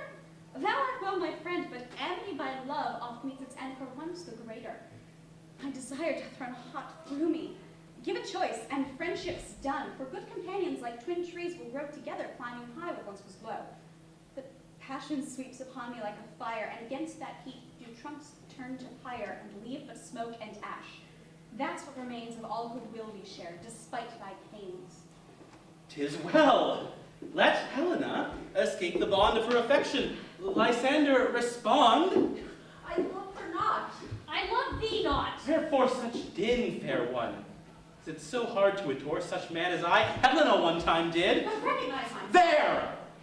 I bid, is it fair Lysander gains the love of two without a care, and hath no art to woo? Who care but for thee? And no art as well to turn thy loving heaven from a hell of spurned dismissal. For these maidens I care not a whit. Mine inner heart I bear to thee. My love grows greater still than 'twas a minute thence. Much vaunted skill to grow thy love so fast from hermit's greed, from spendthrift's gold, from winter-blighted seed. Mine nurtured lust in tenderness is flown, and bore full fruit ere thine from earth did roam. As great thy love doth claim, mine's grown the rate thou claimst, and longer. Thus judge mine more great. Renounce thy honeyed words, or I be moved, thy pleasures with a blow to be improved. Hear how she threatens. She doth lack restraint. Lysander, I'm demure without complaint. No threat, but offer. If while we arrange thy face Demetrius' mind may change, and he may love thee. For to be forthright, he gaze it not upon thy current sight. For friendship's sake I offer up this cure. He wants for someone lovely and demure. Voices dominate the air. I lack the skill to block them out and turn my back as if on womankind, to gaze that he that teacheth well the truth that love is free. I'm silent evermore at thy demand. I'll voice relief at risk of reprimand. Speak not of love, or I'll forget my place. Speak not of places, all thy doubts erase. Be satisfied with both the maids beguiled to love thee. Nay, I am by them reviled. 'Twas writ, or should have been within the book. What women can't look over, they overlook. She must upon her toes to look the o'er. Another word from thee! And heretofore we've seen her even-headed, now reveals her temper closer cropped than head to heels. Oh, indeed. 'Tis by necessity thou needst must aim thus. Shame! Thy levity is purchased at my dearest love's expense. So halt you both, for brave my recompense. Beshrew those jackal hounds who pick and bay at goddesses, but find themselves fair prey. Lysander, For but one of 4 you burn, yet asses will lead armies ere return that love to thee. Affection sparks in 2, or in all 4, save he thou want'st and you. But not the gods themselves let forth great shouts of merriment to watch these layabouts. But sad as poor Lysander's case may be, 'tis Helena's brings mirth more skillfully. For Helena had lot to light her torch and set it upon my door. My hair to scorch with trepidation, soon she lost the sport to more engrossing men. Her friend's consort a pleasing target was, and sure to yield to such an one as she. But she appealed as best she could, but in vain, oh alas, for neither man she courted were spun glass transparent to her wiles, failed twice o'er. Even Paris earned his point in fortune's score. As like as I, Lysander, loved me well before. Thy tale attracts a certain smell of fish. But if 'tis true, then thou didst lose his love impressively. To disabuse himself of womankind in their entire is talent true to which few maids aspire. Ay me! This very illness spreads like smoke amidst us. Now my heart must bear the yoke of losed friend and lover both.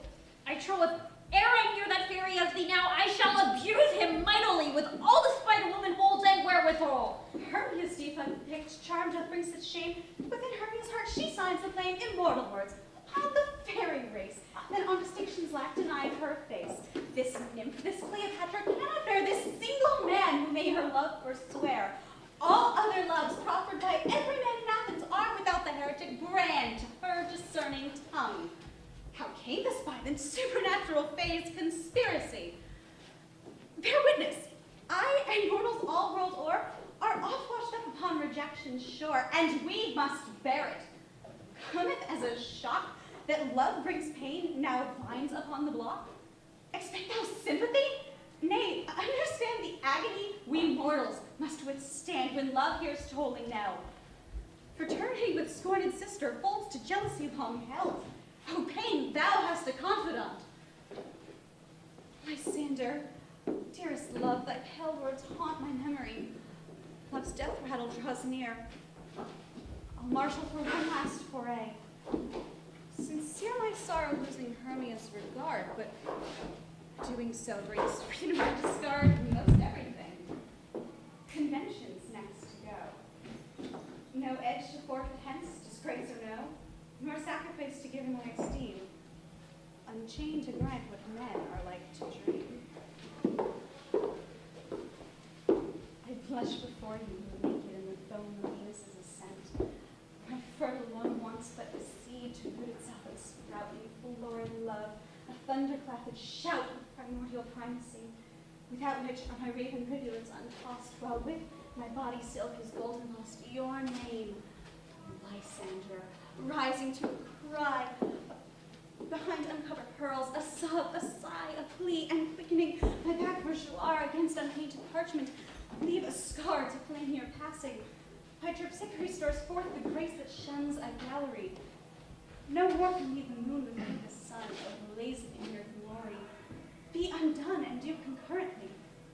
Observe my plight, send tongues of flame to quench my soul. 'Tis for thy sake I bid thee pause, not mine. And as for these two, horror grants a sign of my reaction. No more swayed am I than I was prior. Pitiful thy ply. Such brazenness ill fits the straight-laced sword whose ranks you claim to swell. What ill comport have I borne witness to? All that you heard of love whisper, regret me not a word. So sizable a ley knot I've seen not once before. This mortal discord flares and pulses like a wound upon the wood. The bleeding's drawn me hither. Now the rot must be excised. How came affairs to boil? Robin, discharge to me thy role in this, and how such enmity hath been released. Benign felicitations, husband mine. I urge thee, chide poor Robin not too harsh. For if his rules the sun, my moon eclipsed his fool endeavor. Never send a sprite to do a monarch's work, lest thy intrigue collapse in wood rot. But 'tis now too late.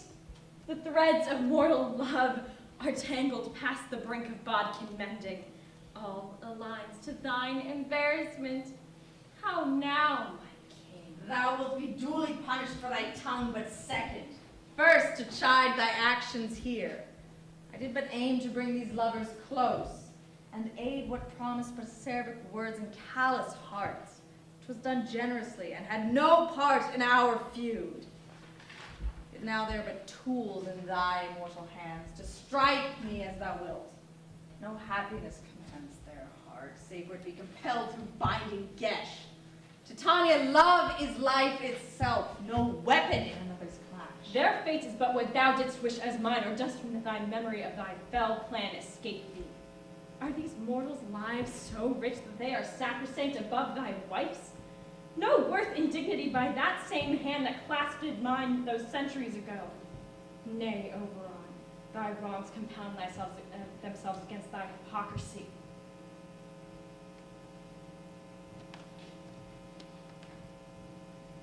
All that was done to this result was but the terminus of thy defiance. Pharaoh's stubbornness brought forth the plagues. Thy stiff-backed obstinance deserved recompense, the consequence of yielding not the changeling boy, my right as both the forest lord and thine. And thine? Hear I the whispers of the flippant wind among the ivy, burbles of the brook that yearned to burst its banks, the merest echoes of oaken immortality that stood 800 years before its roots gave way and passed to dust in wake of season's turn. Hear I the moonbeams strike the forest floor, the pattering of tiny squirrel feet upon the twigs. Yet never have I heard a sound that gave me pause so great as that. And thine? I'll give thee cause to disavow those words. I'll show thee well who wears the crown in suit. In equal countermeasure, force responds to force. That is a natural law. Bring magic arts to bear, and I'll respond, and doing so, this forest rend. I know thy boldness and thy fevered passion both, but forged zeal quenched in reason's pools will harden to dependability. Believe I not thy bitter pridelessness would push thee to ruination's hounds, to slaver upon our peaceful fairy groves. Where words are insufficient to convince a man, that man's own senses hold the key. Let thy perceptions fill my diction's gaps. Diana, by the love we share, birth of leaf trees, and form a snare of leafy branches for to hold mine Oberon, less wise than bold, and smother him and form a sheep around his arms and legs to wreath of wood and earth and bark and leaf.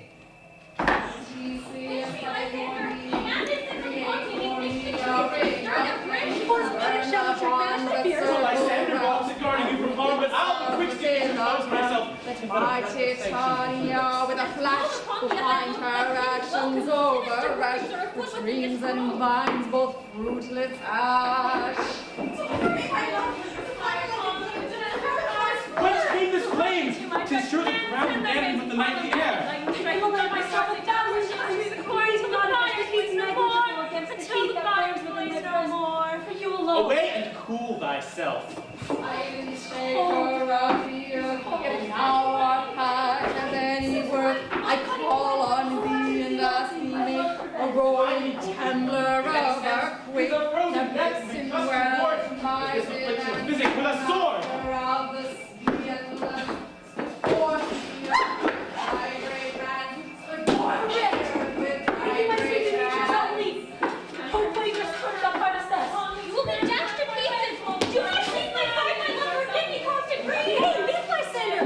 On the other side await your eyes for your blushing bride! Fair Hermia, though sundered by this fault, are we my seated love withstands assault and will until our paths again converge. From what foul vessel did this fog emerge? The rising sun I look to's passed behind those torrent clouds. Without her, strike me blind! Forgive me, for I've lost the covered lip. To leaves to die, to advance is to slip. Lysander, your harmonics place you near. I fly to meet you in the air be clear. Not so, by heaven I say, be it not so. She doth feel her way, I'll further go. And with you I, for love doth not abate when love and love its heart hath turned to hate. Let thy pace until I reach thy breast. Fair couples figured of what we love best. Thou seekst Lysander, him I'll help thee find, for Hermia will not be far behind. This wood's possessed. New dangers haunt this vale, we'll jointly triumph where alone we fare.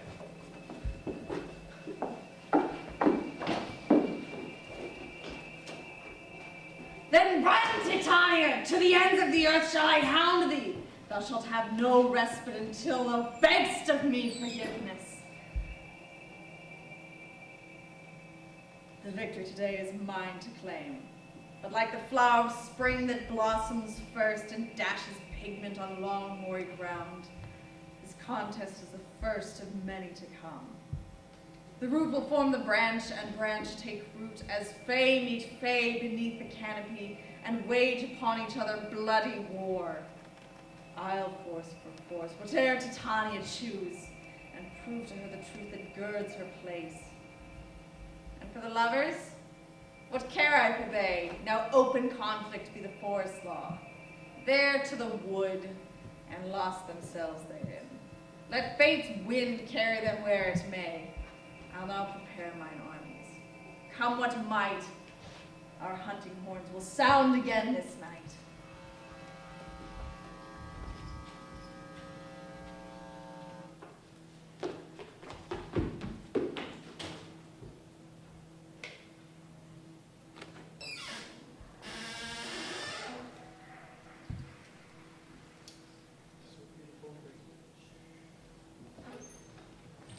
Tis perplexing for a forest to behave as this one does, and it doth make for an impractical place to rehearse in.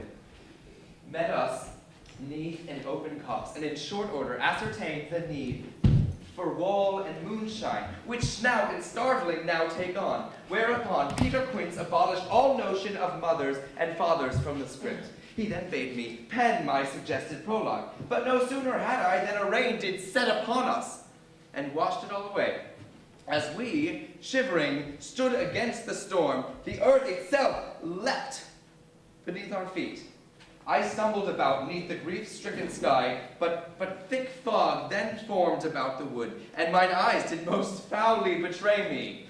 Peter Quince, called I, snub, sweet starveling.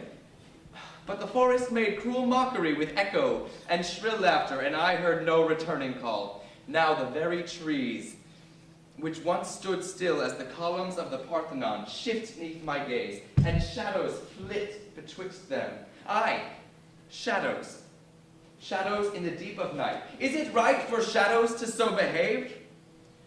Mine's a good and obedient shade.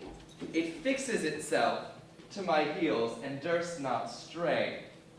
I may behind me look, expect it there, and there 'tis. This constancy does my shadow credit. Would all men were so constant as their shadows. Mine, I think, is of a particularly steadfast sort. It hath in any event alone stuck to me. But by my friends am I forsook. O friends, why have you left me thus? This forest is a twisting, seething thing, and if it doth wish me harm, let it come upon me all at once and spare me this mocking dance. Thy bravery commends thee, friend. Wherefore thy pilgrimage? For though I welcome thee within the woodland, thou art stranger in it.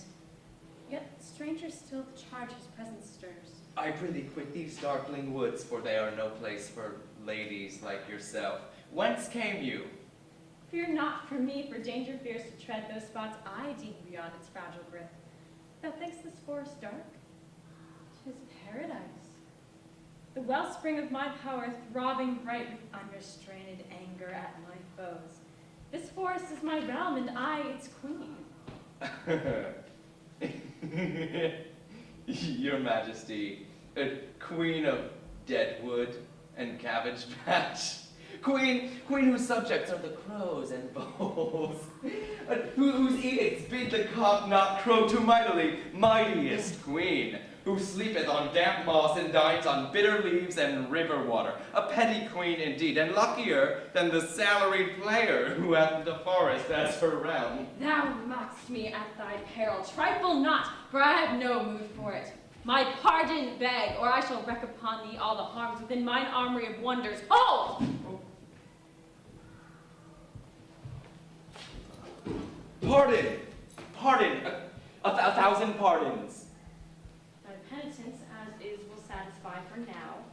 Henceforth, with forethought, guard thy speech, for thou dost address no unfinished maid, nor e'en a fairy of the common sort, but she who ruleth woods and shadow moors, and bids the stars not shine unduly bright. and for the summer court her dictums makes neath pregnant moon, Titania, fairy queen. I'll gird my tongue with armor thicker than the world is wide, and seal my mouth with the wooden peg harder than a millstone, ere I further scoff.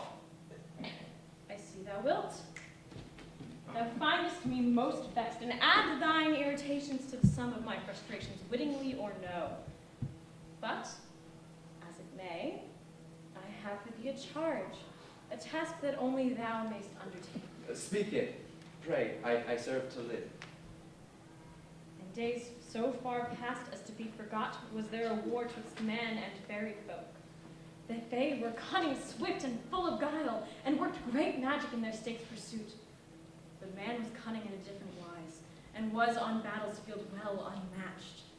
Their bravery and mass beyond the scope of fae philosophy, at last it came, the day of reckoning for man and fae, the clash at Talca, which determined the conflict's resolution and our fates. The fairies quickly found themselves outflanked by human vigor and ferocity. The mortal general on the field that day outwitted easily our keenest mind for strategy, Queen Lurline the Serene, and drove the fairies to abject defeat. So came to pass our life within this wood. Our numbers much reduced, for fairy kind hath brought forth no new life within that span of time. 'Tis fortunate our span be long, else fairies would have perished from the earth.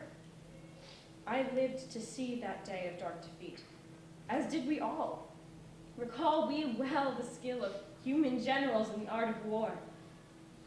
Now war doth come to me in mind again, but not a one hath mettle for the fight. Their memories of Dalca do them ill. They lack the gall-shored stomach for command.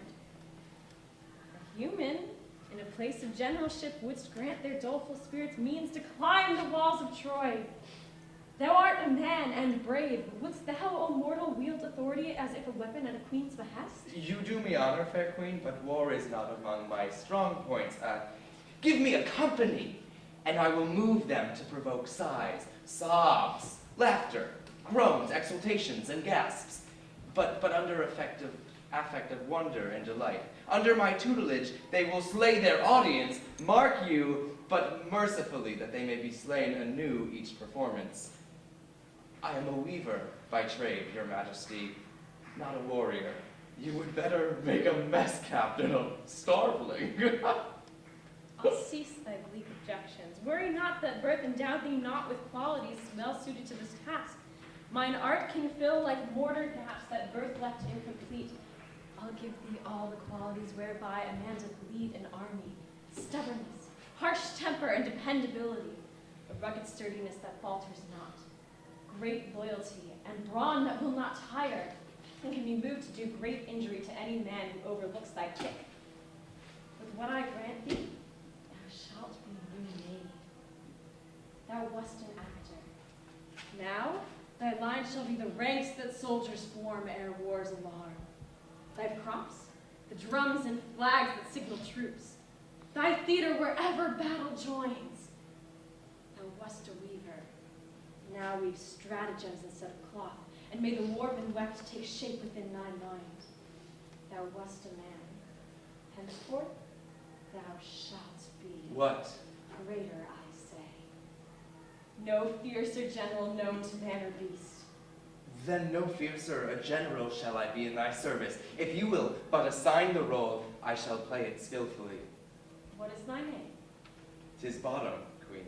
'Tis meet, for thou art now mine army's foundation, the bedrock at the bottom of the stand that anchors it when enemies conspire to make it fall. See that thou crumblest not, for doing so shall well disservice me. Anon shall I to Bacchus make my plea, so follow that he might make manifest upon his blessing upon thy new promoted head. A blessing that endowed with such a prize that seeing thyself, thou wilt doubt thine eyes.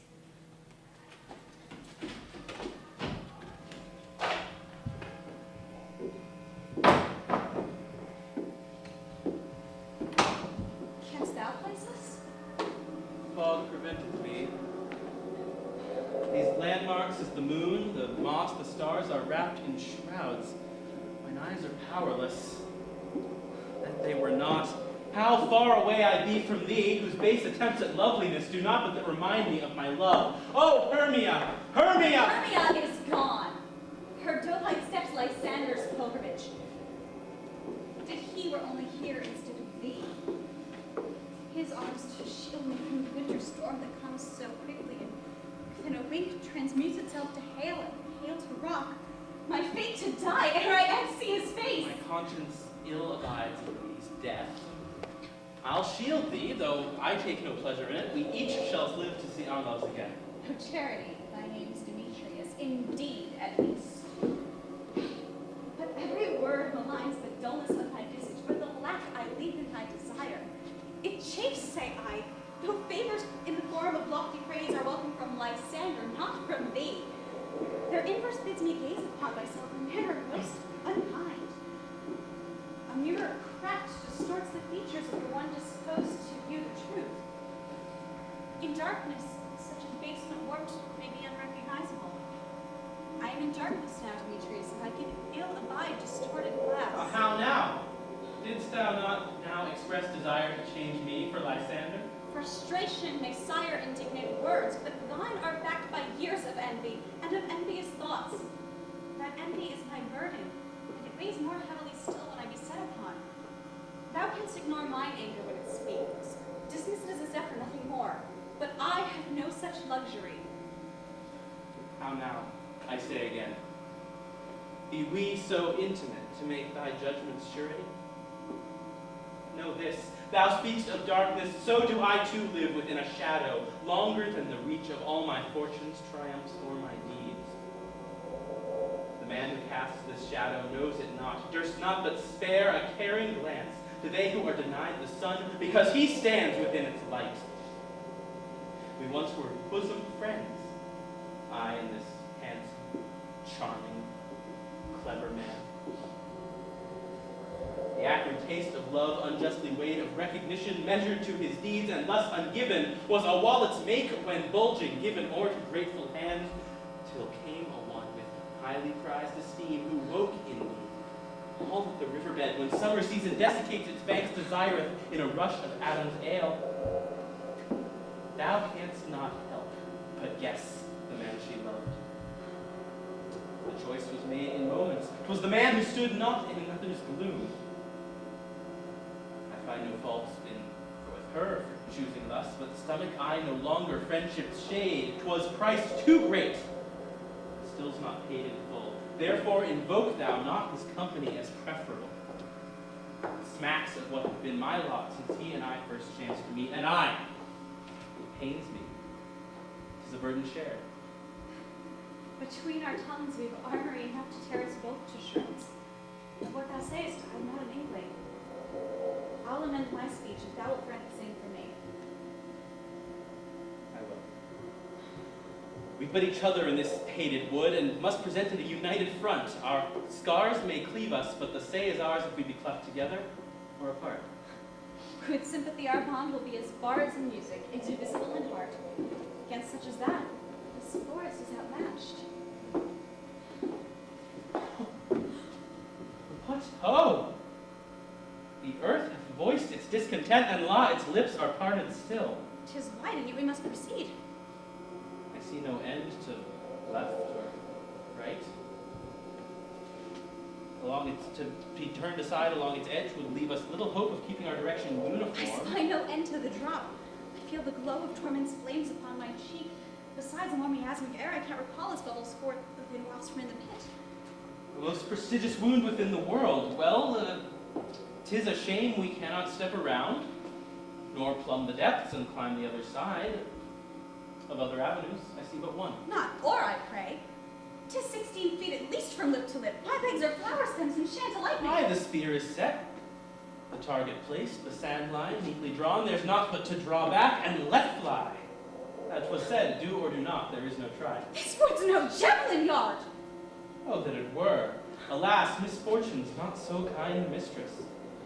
If man had power or the stars' decree, he'd put an end to sickness, poverty, ill luck in love, all bodily injury, injustice, hunger, ill usage, even death.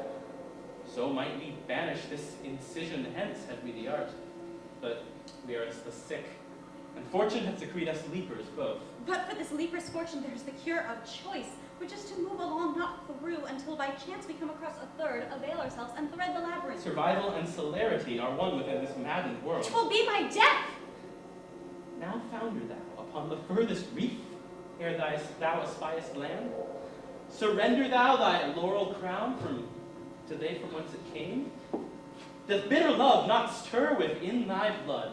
Lysander call, and move thee to a height that dwarfs the efforts of Olympia? Or, when I thought our loves proportionate, did I misjudge thee? Sully not my love with false comparison to lesser sport. What means this lesser? Thine's a pretty thing, as are all baubles, placed in prominence one winter's time and all forgot next spring, or like a candle, bright to look upon and warm to hold, but fated from the start to perish gently, merry to the end.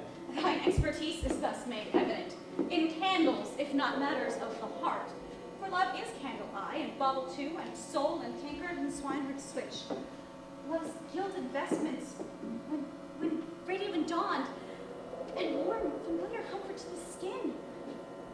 Love is a feast that's infinite in scope, laid out, put upon a table with a seat for every human born. And they who dine will find each course more varied than the last, and no two lovers will be served the same, yet all receive the warmth of nourishment, a fullness of the soul and body both. And they who sit are brethren of the mind, who recognize in passing those who sat and broke their bread at passion's heady feast. That's love, thou prophet. Feel it if you can. If love uplifts thee, come. I choose to leap.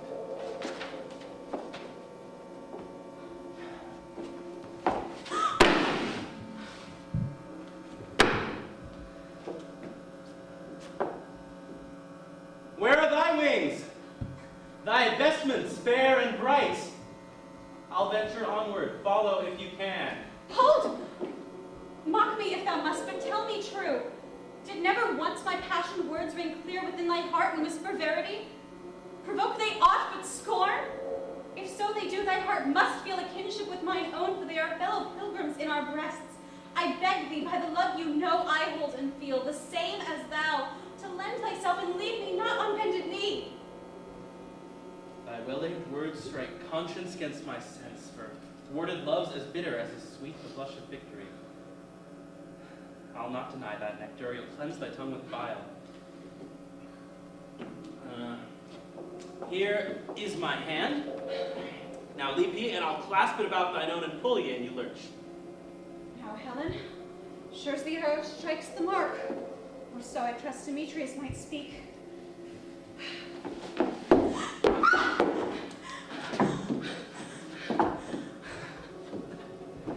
The weight of fallen sand doth on me pressed and spur me onward. Come, we must regain what we have lost in dalliance. Make haste, and not allow our efforts go to waste.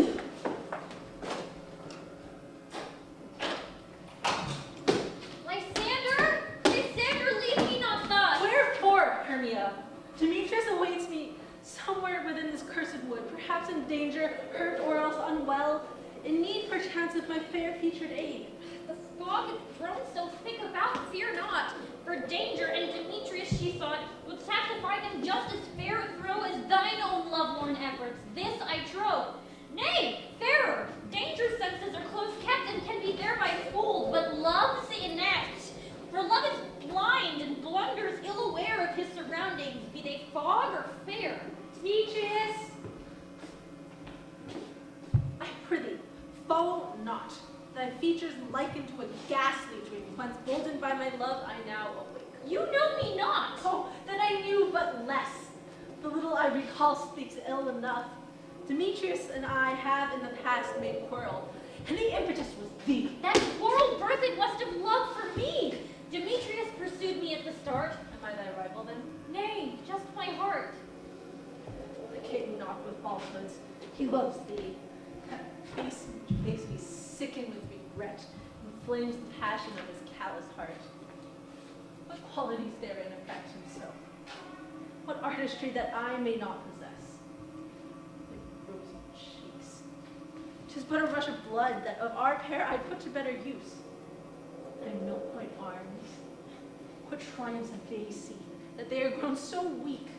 Is not my strength enough to wreathe mine arms in victory and make of them plain superior? Their ruby lips. But they do more than kiss, they open and a sound emerges forth, which would in time drive any listener mad. Methinks such peril not be worth the price. Enough! I perish ere I hear the rest. Your love, which flowed as water in your breast, is lost the heat that burnt in your regard, and frozen in the block both cold and hard. Now some cruel hammer of another heart hath cracked this love and sundered it apart, the shards of which do pierce my flesh and bone, and sever hope to call your name mine own. Yet though this sudden falseness cause distress, above it I do wish your happiness. So if you with another seek to be, I'll want for naught but your proximity.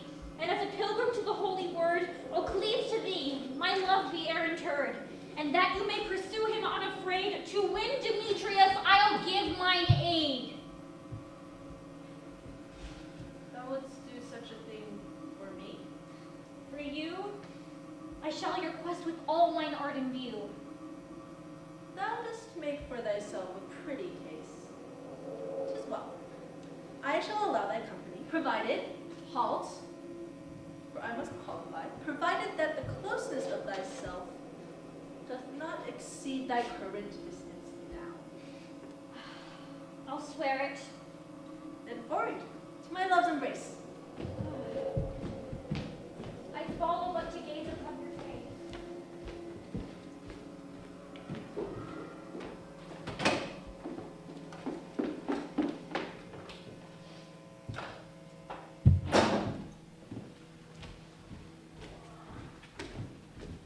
Attention! Here, General Bottom. Retort, I bid thee. Our flight holdeth fast at the Fern Gully, but midnight will mark the dissolution of their charms.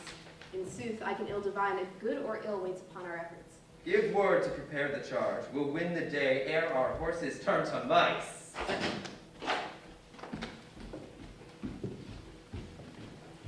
Hail and hark!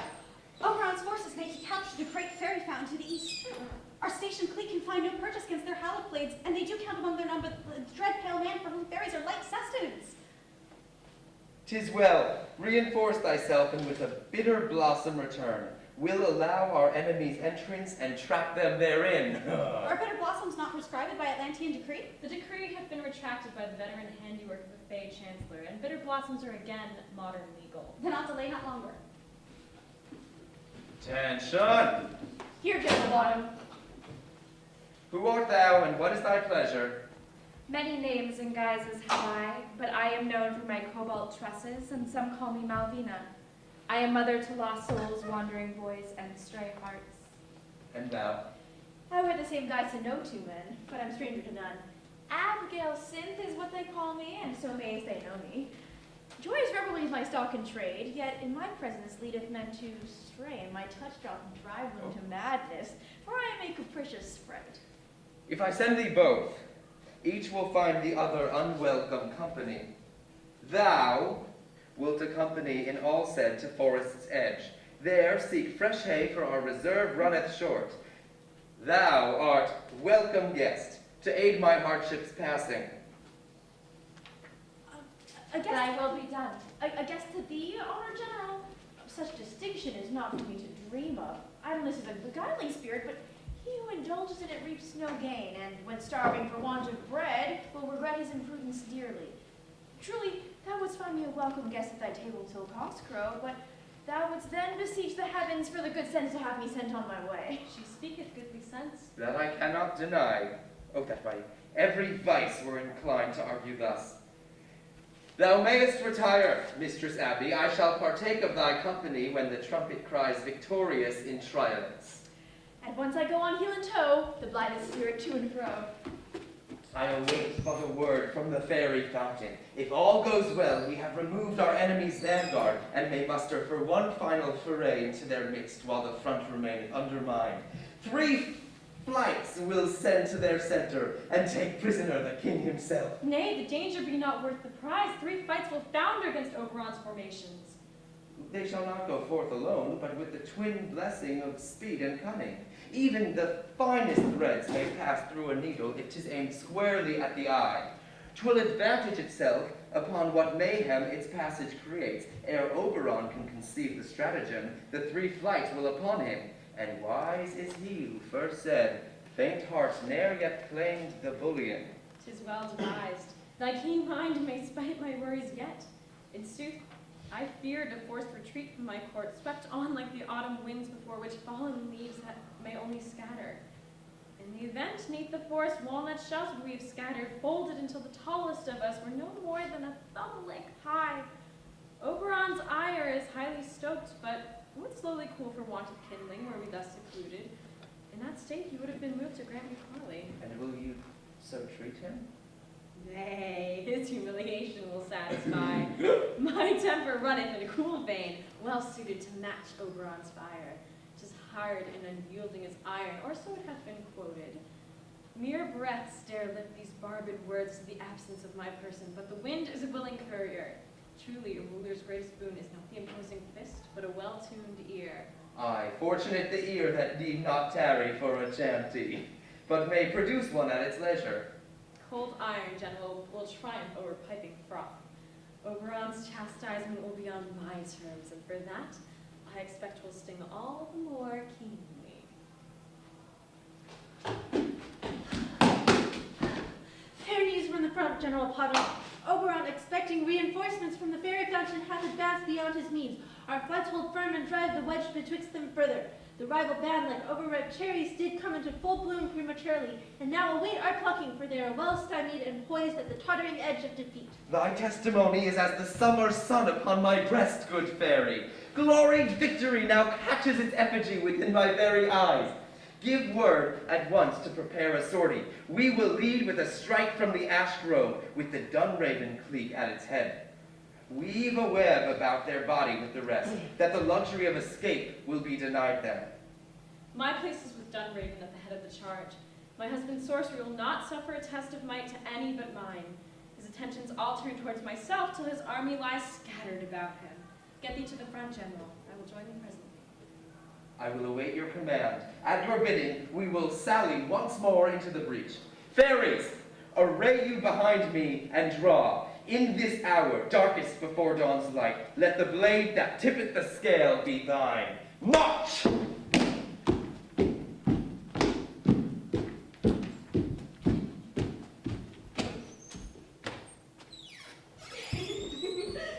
Oh, how all occasions do inform agreement and spur my just revenge. Time draws close. It circles like an eagle, talons wide and spread for battle, wings outstretched and proud, awaiting the movement of the mouse to fold its pinions in a fleet-winged dive and issue from its beak a valiant cry that mice the world o'er will hide their heads and count themselves that day among the lucky. Today will lend a tongue tomorrow, and shape what comes by virtue of its past. Within this skirmish paradigms may fall, though innocent, more casualties of war. Who knows what kingdom I might shape anew within the rubble of our fallen notions? A garden newly harrowed for to grow the seeds of potent thoughts to mighty oaks. And perhaps, in time, the flowers of love will bloom. But what will be their legacy? For love, even in a flower's garden, may sparkle war.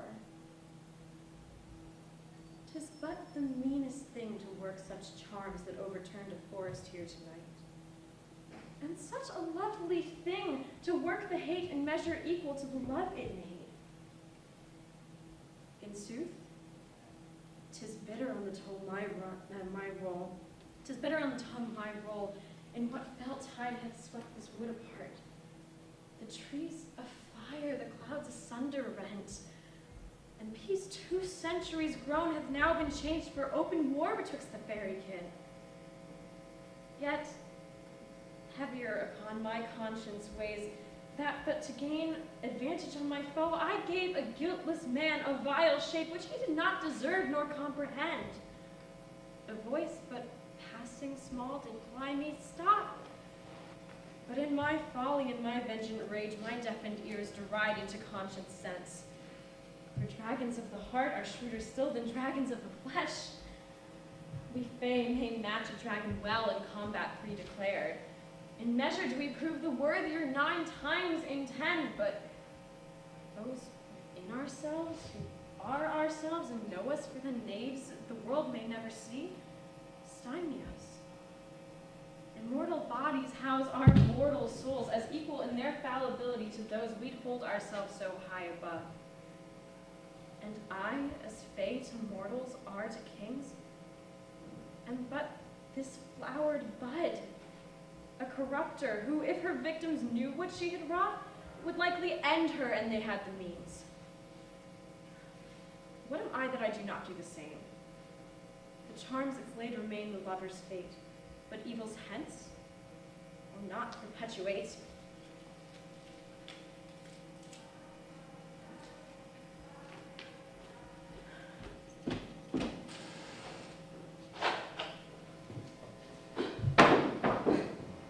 We're through the worst, unless the worst is in wait. The copse has thinned. No more will arid arms with leafy branches and hard-barked palms attempt to throttle or dismember us. 'Twas not the meanest of the forest woes, but neither its most potent obstacle. The light which called and bid us from the path to sit beneath its warmth was more subdued, and was upon us ere we could prepare. The empty circle stones upon the ground, which caused all things beyond its edge to fade, that left deep pits where sod once staked its claim, posed greater threat. The sinuous glassy air that sought our lungs and hardened about our lips gave greater fright. What import rooted trunks? Through unity and by our mutual aid, we blasted through more tasks than Heracles, and do not hesitate to face the next. 'Tis love that drives us. Love permits us on. The forest's cache of horrors runneth dry. We must be near the end point. Falter not, and we will have our prize. Lysander, me, and thou with Hermias.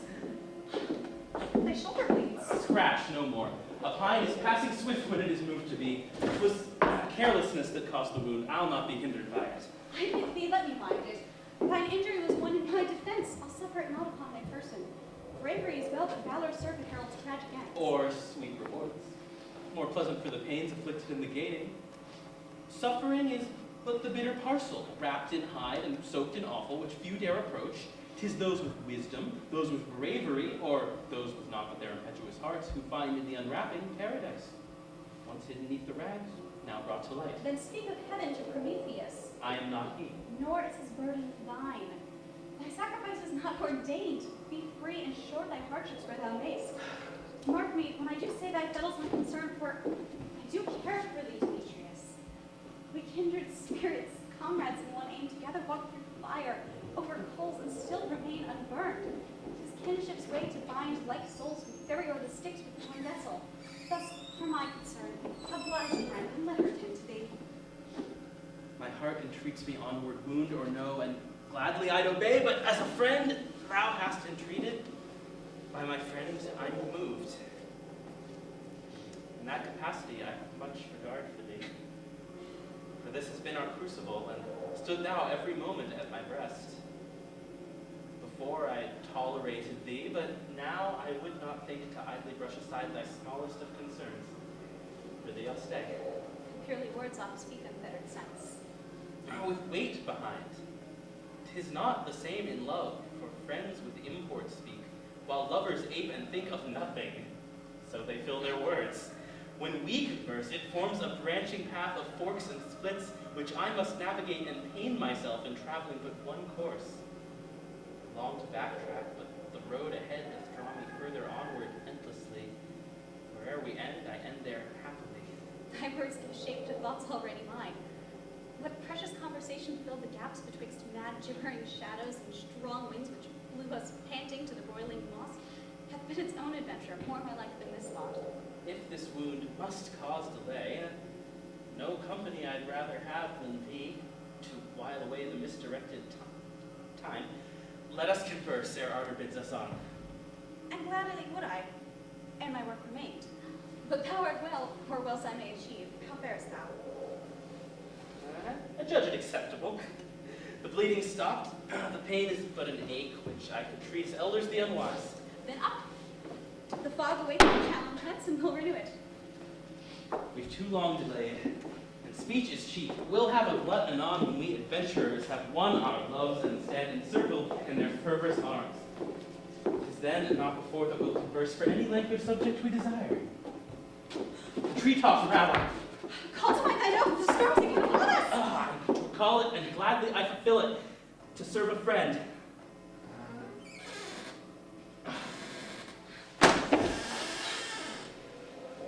The winter storm has passed, and with it my strength. Storm again birthed rain and hail and rock. All that for me thy back didst intercept. Mine oaths have never been the sort that break. But e'en and if I never sworn 'twas meet I interposed myself thus. Good my friend, how shall I pay what I am now obliged? To chase thy love and win thy happiness. Waste not the opportunity I bought, for I have paid and will not be refunded. Go. Win Lysander for the both of us. Nay, how shall I with you not at my side? Demetrius, bestir yourself at once. Recall you Hermia? Did you not leap with lighter feet in ocean foaming wind across a yawning chasm, fathoms deep, with naught but transcendental love your sail? Think now on she you love and stand anew. Aye.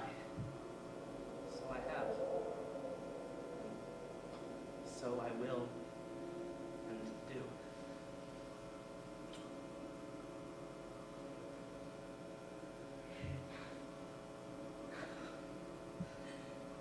On my behalf, you have unjustly wept. That hair shirt's mine to bear. Detained and kept, I would fain cast it off with your esteem for one of cambric made without a seam. Since we were youths, that cambric shirt's been spun and daily washed in water scorched with sun. I do forgive you your imagined fault, but none offend me. I prithee halt. We've been bewitched, 'tis plain enough to see. 'Tis you I love, not him with clarity. Whose clarity my old love counterfeit? Against the new to which I'll fain submit. Then Hermia, farewell. Thy love is tart to Helena's, who reigns within my heart. Our hearts have pierced their veils, that our eyes could see as well as they, and thus surmise the path behind this fog. Let us be on. 'Twill not be safe to rest until the dawn.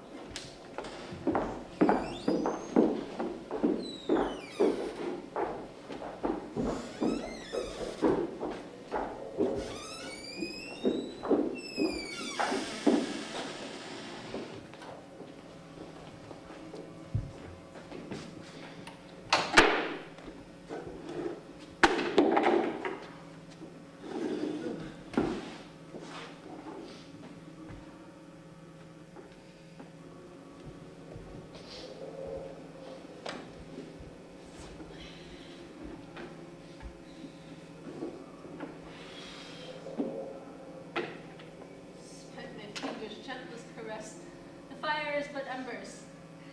How alike this fire is to Demetrius's love. For both do wither ere they gather force, despite my tenderest ministrations. Oh, wet wood, oh shamed, unresponsive heart. In your absence both that leave me bitter cold. The Lord, how burns the fire?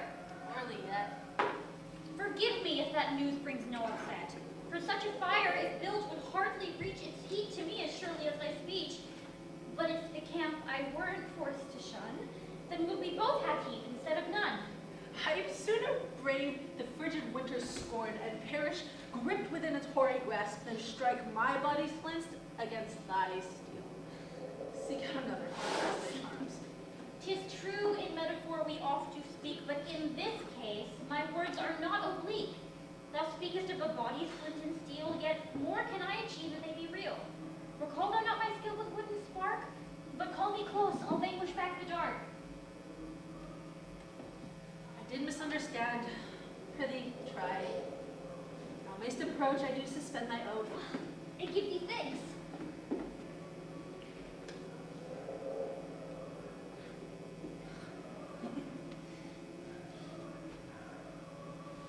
Now sit thou by the flame.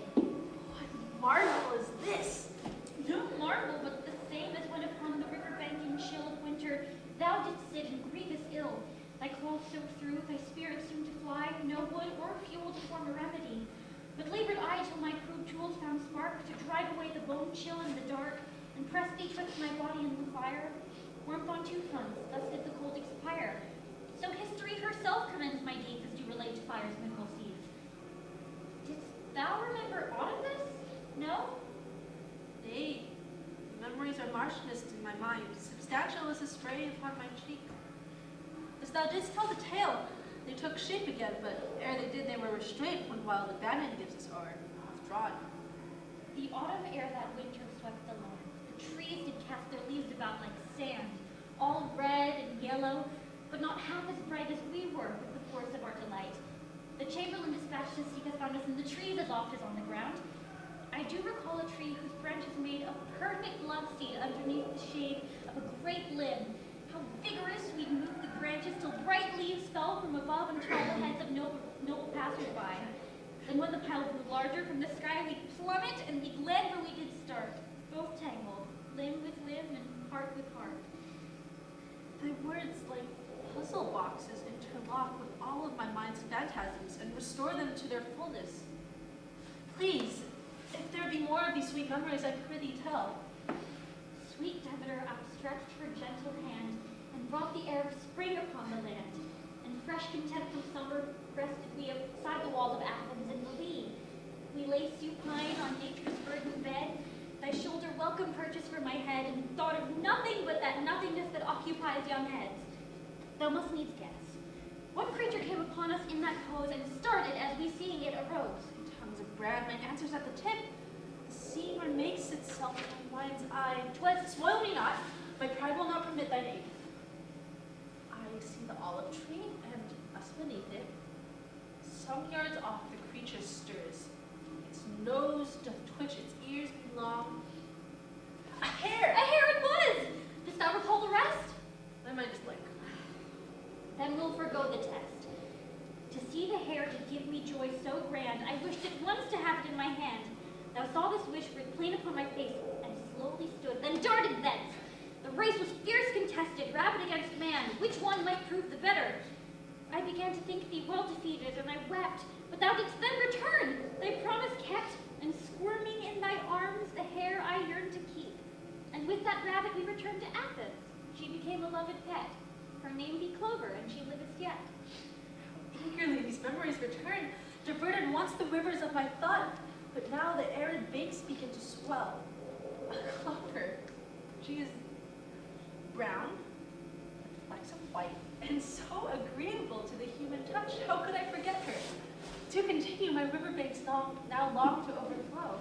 Lysander, I could fill eternity with all the tales I have of thou and me. And some of them shine brighter than the rest, and of them all this next one is the best. Oh, but thou must recall, wouldst not forget, the story of the day our lips first met. I might have known. Heartless, hast thou no shame, abusing for thy gain my breached mind? Tell not this tale. I do not wish to hear whatever falsehood thou wouldst surely spin. I never loved thee, so I kissed thee not. Demetrius is where my heart lies scorned, but not with thee. Oh no, never with thee. This partnership is ended. Get thee hence. I need no slatterns aid to win my love. What cruelty this! Thy memories cut clean that knew the tender sweetness passed between our lips, the moments shared in privacy. It is too great to fade to amity. Your kisses more than sugar, more than cream, a covenant most sacred were, a dream that promised more. Better that promise crack and shatter than its bonds fade slow to slack. I care not what you do, or where you go, or who you choose, but this plain fact I know. What passed between us happened. I maintain such moments leave a mark, at least a stain to prove it once was real. E'en a pox doth mark the skin, though frank delight it mocks. So think our time a blessing or a blight. I do demand that proof. It is not right that love should be forgot. It meant too much to evaporate like mist. Our lips did touch. If memory betrays how they were warmed, I'll vivify your thoughts with one new form, that some light memory of us be born. I care not if it prompts your joy or scorn. It is enough that it is yours to hold and keep. I must press on whilst I am bold. Ugh. Now cast me from your company, my heart. 'Twas worth it all. If please you all depart. Yet, as I have transgressed already, I can see no harm in sinning twice, thereby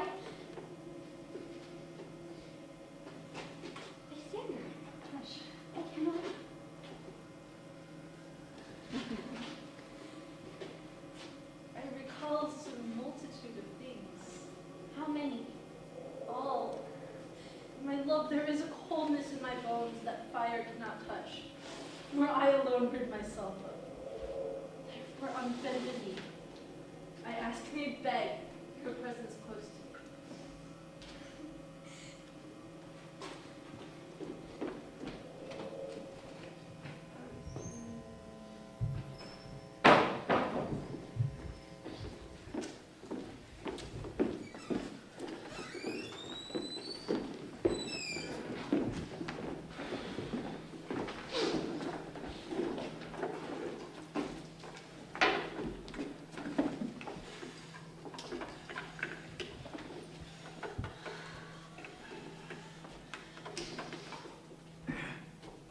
Take it! Against now, success never won through lack of trying.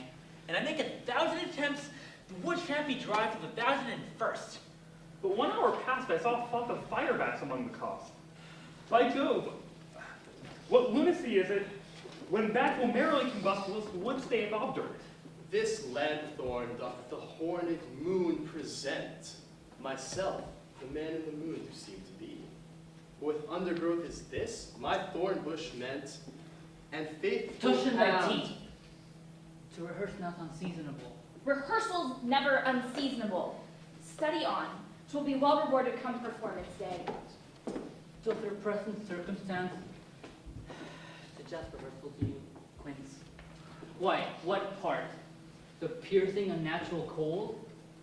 Or growing appetite? The habitable wood that swallowed all to say at direction? In faith, with what vicious Hold! look We are beheld. I feel the eye of maleficence upon me. It unsettleth my stomach. 'Tis beyond the tree line. Aye, and moving past the clearing, here, snug, feel, my brows are washed with sweat. Oh. I'm nigh out of my wits, stricken through with fright. Thou art not. Nay, I am.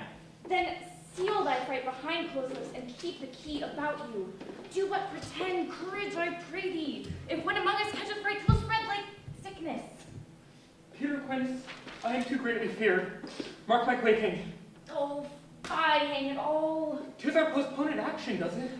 There's not for our hands till morn. Lacking vocations, our minds cast about for distraction and find fear. The shadow moveth not, but in our boredom we cannot help but conjure it thus.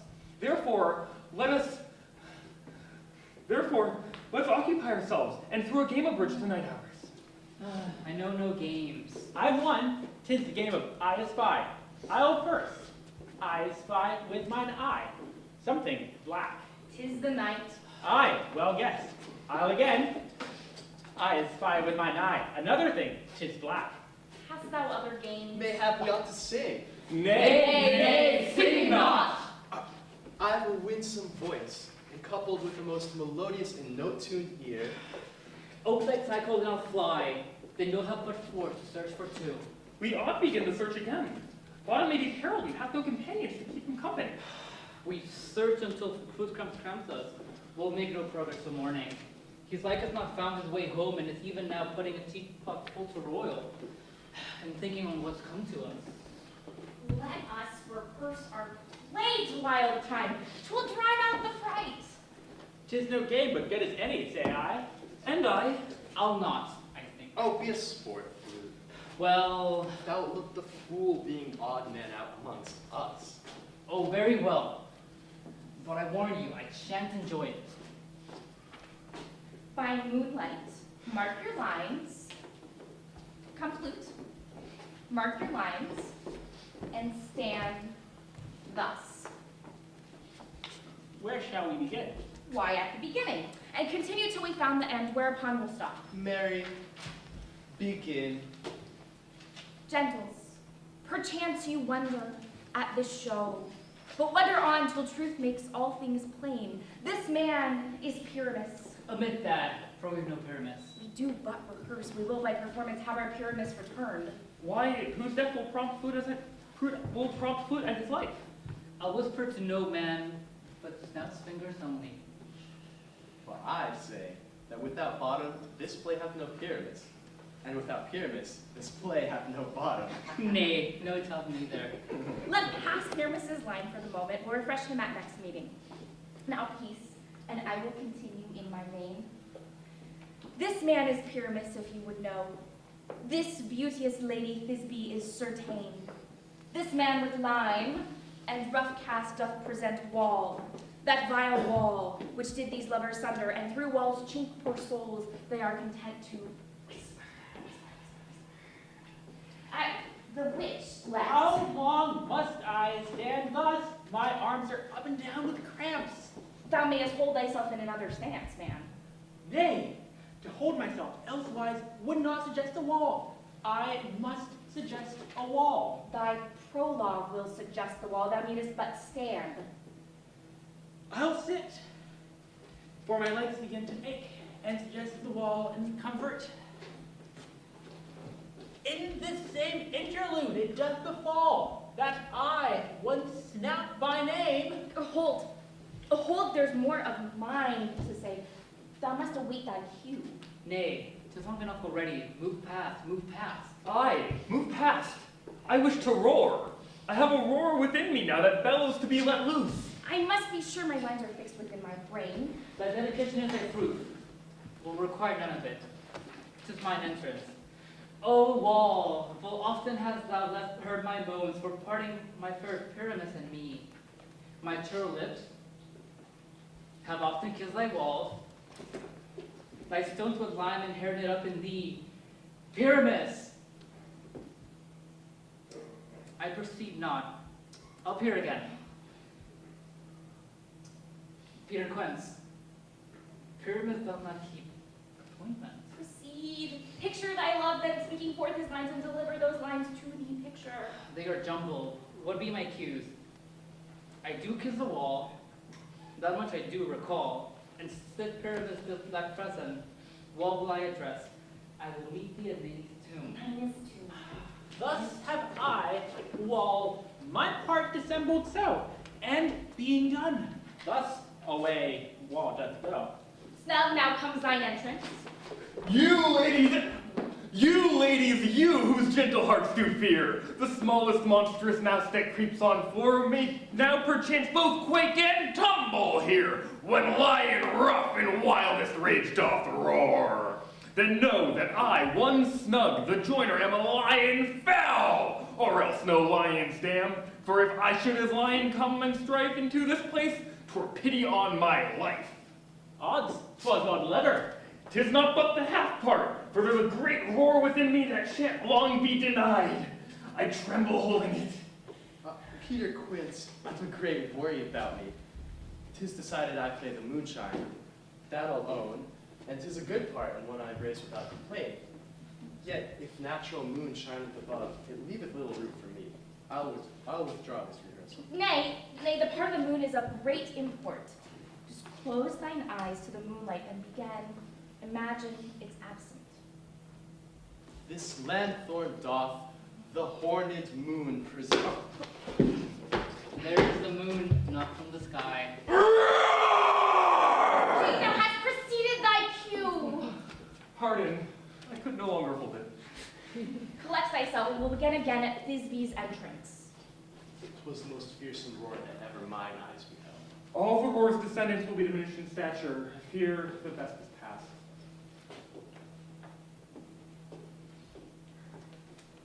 This is old Minnie's tomb. Where is my love? Aye, now Pyramus must enter. I see no Pyramus.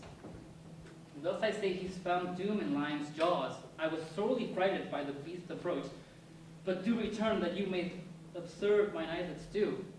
This cherry nose, these yellow cowlick cheeks are gone. Lovers, make moan. His ears were green as leaves. Oh, sister three, come unto me. With hands as pale as milk, lay them in gourds, since you've gone ashore, with shears as thin as silk, tongue, not a word. Come, thrusty sword, come, blade my breast and bruise. And farewell, friends, thus Thisbe ends. Adieu, adieu, adieu. Why, there, lovers both are dead. We've reached the ending. The epilogue, man, the epilogue! Aye, the epilogue! Lo now in blooded war doth Thisbe lie, with luckless breast her honeyed bodkin sheathe. Beside her Pyramus, adieu didst cry. He did not. To pains and unfair lot doth oft bequeath, yet with the lover's death, so dies the wall. Whose stony substance cleft two tribes between, that wicked edifice, flagstones and all, is raised by lovers' fathers, now serene.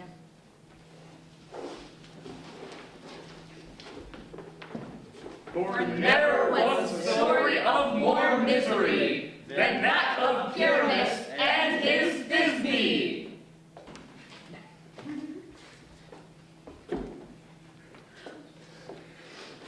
A motive doth half crowd itself into the recesses of mine eye. Most magnificent rehearsal, I trow, fit to play before royalty. Peter Quince, if thou art not made knight for this, never call me Taylor. What wonders these? I would this moment transfix, but by what force I know not. Who are you? You bear the shapes of mortal men, but you cannot be, for you have the craft of fairies about you. By Jove, an apparition! Nay, a child. Of my support, or else I'll show thee thy familiar plant. Art thou mislaid? I prithee, roar again. It gave me such tremor in my soul that I can scarce believe. Twill perhaps come upon me again. Stay close, and thou mightest hear it again. See, right off I took him for a sensible fellow. Thou art welcome in our encampment, though we've no fire built. We'll do thee no ill service. We are but honest tradesmen. With an honest craft, we are merchants of laughter and woe, shapers of most tragic comedy, virtuosos of the cosmic stage. Journeymen actors are we in a band, who strive but to entertain if we cannot do else. Have you more craft to ply? Forsooth I can think of ill else. Thine art of pretense is meat, and drink to one who ne'er before hungered for such delicacies. You heard the lad flute give show. From the first I say thou art as live a gentlewoman as I ever saw. Nay, I'll not. Well, perhaps I doubt of it. O wall, full often hast thou heard my moans for parting my fair Pyramus and me. My cherry lips have often kissed thy stones. Thy stones with lime and hair knit up in thee. I see a voice. Now will I to the chink to spy, and I can hear my Thisbe's face. Bewitched! Thisbe! Who calls there? Nay, the line's another, I think. Where is the wall? Not on my life! It's here for our teeth, say I. A spirit made off with one of mine when I was but a lad, and left me but tuppence in recompense. Heal none of thy teeth, they're not worth tuppence. How do you, spirit? Wherefore dost haunt us? Can they know me not? Manly have I sought your company from point of splitting. It's even so. Wonders have transformed me. Wonders I can scarce begin to give voice to. Oh, uproot thine arms, embrace me as a fellow. But thou, Master Raj, stay put or I'll see thee contrite. Thy mistress is sore displeased with thee. Lay hands on him, but not roughly. Now, I say this tires me, no greeting from among the company. One among you, do me the courtesy of crying bottom, and give me as much as the tight clasp round the chest. What's overcome you? Bottom, sayest thou? I wish but to see the woods at night and gamble among tree trunks freely, without escort, and lo saw I. 'Twas soft about the middle, there's war on. Said thou bottom? Aye, bottom, I said, and I must give repeat. I'll instruct my warders, clean thy ears. Bottom never was much an ass as thee. Ass. You see, I'll show you an ass in faith.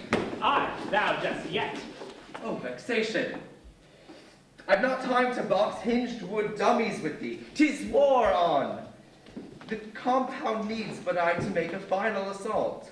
Only my love for you stayed my plans so long, but you stifled. You do, Sirrah. I, and you, flute. Thou pinch-neck, Raj. Titania bid me fetch thee, and through me speaks words of chastisement that are not for present ears. Wore I thy cloth, I'd clasp my hands and keep close eye on the worms of the isle. Reflect on thy wrongs, and do not again flee. I, General. And for you, I'll have words with you anon, and I survive the coming battle. My heart's made heavy by your ill use now. I am above your station, but I'll prove in time that I am the same frolicsome, fair-faced bottom, still as ere I was. Fare you well, Lance Corporal Mustard Seed. Here, General. Give word along the line. None of ours may truck with this band, for they are under my protection. I'll see it done. Then make with haste for the Queen's bower, for dawn will soon alight, and grant their twig box a lighted cinder, for by their tambourine bones I see 'tis sore needed.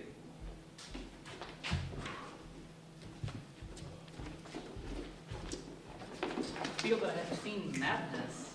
'Tis late enow to reel any man's senses, and make the mundane appear madness. A midsummer night's vision, say I. 'Tis we'll have it forgot by morning. Then whence came this fire? That points but a feather against the weight of my lids. Let's lay our clothes by it, and make sense of all anon. We must set guard or risk more apparitions. Oh, who is Peter Quince's guard? Raise hands. Well, a pox on the lot of ye. I'm like to sleep 100 years.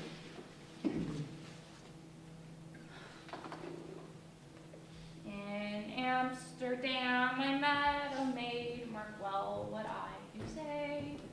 In Amsterdam I met a maid, and she was mistress of her trade. I'll go no more a-roving with you, fair maid. A-roving, a-roving, a-roving, a-roving with you, fair maid. Now hypnosis is upon me. Oh, but I must keep watch. I'll for a few weeks shut my eyes, then watch anew, refreshed.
Go, one of you find out the forester, for there's mischief in the neighboring room. The watchman hath reported storms that rack more locally than storms are wont. The trees have risen, and with ghostly stride arrayed themselves defensively about. Dank fog, and no presage that newly brew about an ever-broiling forest floor. This supernatural hand has forced mine own, and so I answer, army at my back. My queen and I, foremost in battle's arts within all Athens, now do foremost stand, equipped with blades forged freshly from cold iron, and braced for battle against all types of foe, to pacify what charms us up the wood. Behind us, men of Athens in their prime, the peak of sporting prowess and hot blood, who stand as ordered, thick as men are tall. Thus do we face this eldritch incident, with steel backed by all we may arrange against mortal happenstance. One moment hence and you'd have missed the mark. Call forth the hounds. I was with Heracles and Cadmus once, when in a wood of Crete they bayed the bear with hounds of Sparta. Never did I hear such gallant chiding, for besides the groves, the skies, the fountains, every region here seemed all one mutual cry. I never heard so musical a discord, such sweet thunder. My hounds are of Cephalus's kind, the pups of Lelops, sired before the bust of that most peerless hunter graced the stars with marble stiffness. These are noble pups, who each possess their mother's divine mote, and are in turn attuned to hidden walks and revels which may dance upon the edge of mortal comprehension. Bright their eyes, high perked their ears, Their noses ever twitch, these self-same mongrels will our vanguard be. Against mortal harm will be forewarned. Forearmed, if luck be with us. Now advance. But who are these? Not natives, I'll presume. Their name bespeaks familiarity, as if an echo from a recent past. These are the lovers broiled in dispute. Those good Aegeus bid me separate, together lie. The other two are close, but distant. Twixt them 5 in apron garb, whose faces are unknown to me. This pair hath fled Aegeus' mandate for the Greece of Sylvan equity. I cannot say what bid these others join their company. Sound them awake, I'll hear them testify.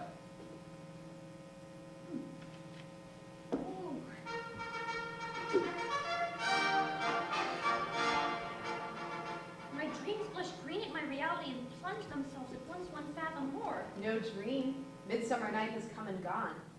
The day hath drawn, you stand within it. Alive! Lysander, love, we are delivered, wake! Oh, my back. Thou hast seen fit to curse thy bad longs have known thee. 'Twill not have been made worse by damp earth and ferns. In faith, 'tis tender. Lord, find me insubordinate. For that I plead your mercy in your ear. Arise, Lysander, I come not for thee, but for my people's sake. For those lodged nearby whose livelihoods depend on placid trees and limpid welkin. I'll deliberate and in due time decide thy punishment. More urgent matters now upon us press. We pass the night within the wood's embrace. No matter night since Kithaeron's rebels his dreamtide satellite presided o'er. Then tell me all. It almost seems a dream. Methinks I see these things with parted eye, when everything seems double. Yet 'twas truth if thou art here with army to assault the woodland glades that did so trouble us. Selene's rays birthed lunacy in us. Hate thawed to love and friendships long held waned. Demetrius was to the rest of us in madness as in tiger amongst the does. 'Twas not much more than yours, I guarantee, or lest you do forget, you forsook me. Felt I swear to never make again. Fey wiles held thy reason against its will and only now release it. In thy words confusion rests. The more you clarify, the muddier the picture in my mind. From the beginning. Also dream like state. Permit them time to reap their memories, dust them, arrange them chronologically, and melt away the fog that shrouds clear minds. Well counseled. Youths, corral your wayward thoughts. Thy rival thither may with clearer speech dispel uncertainties of hallucinations.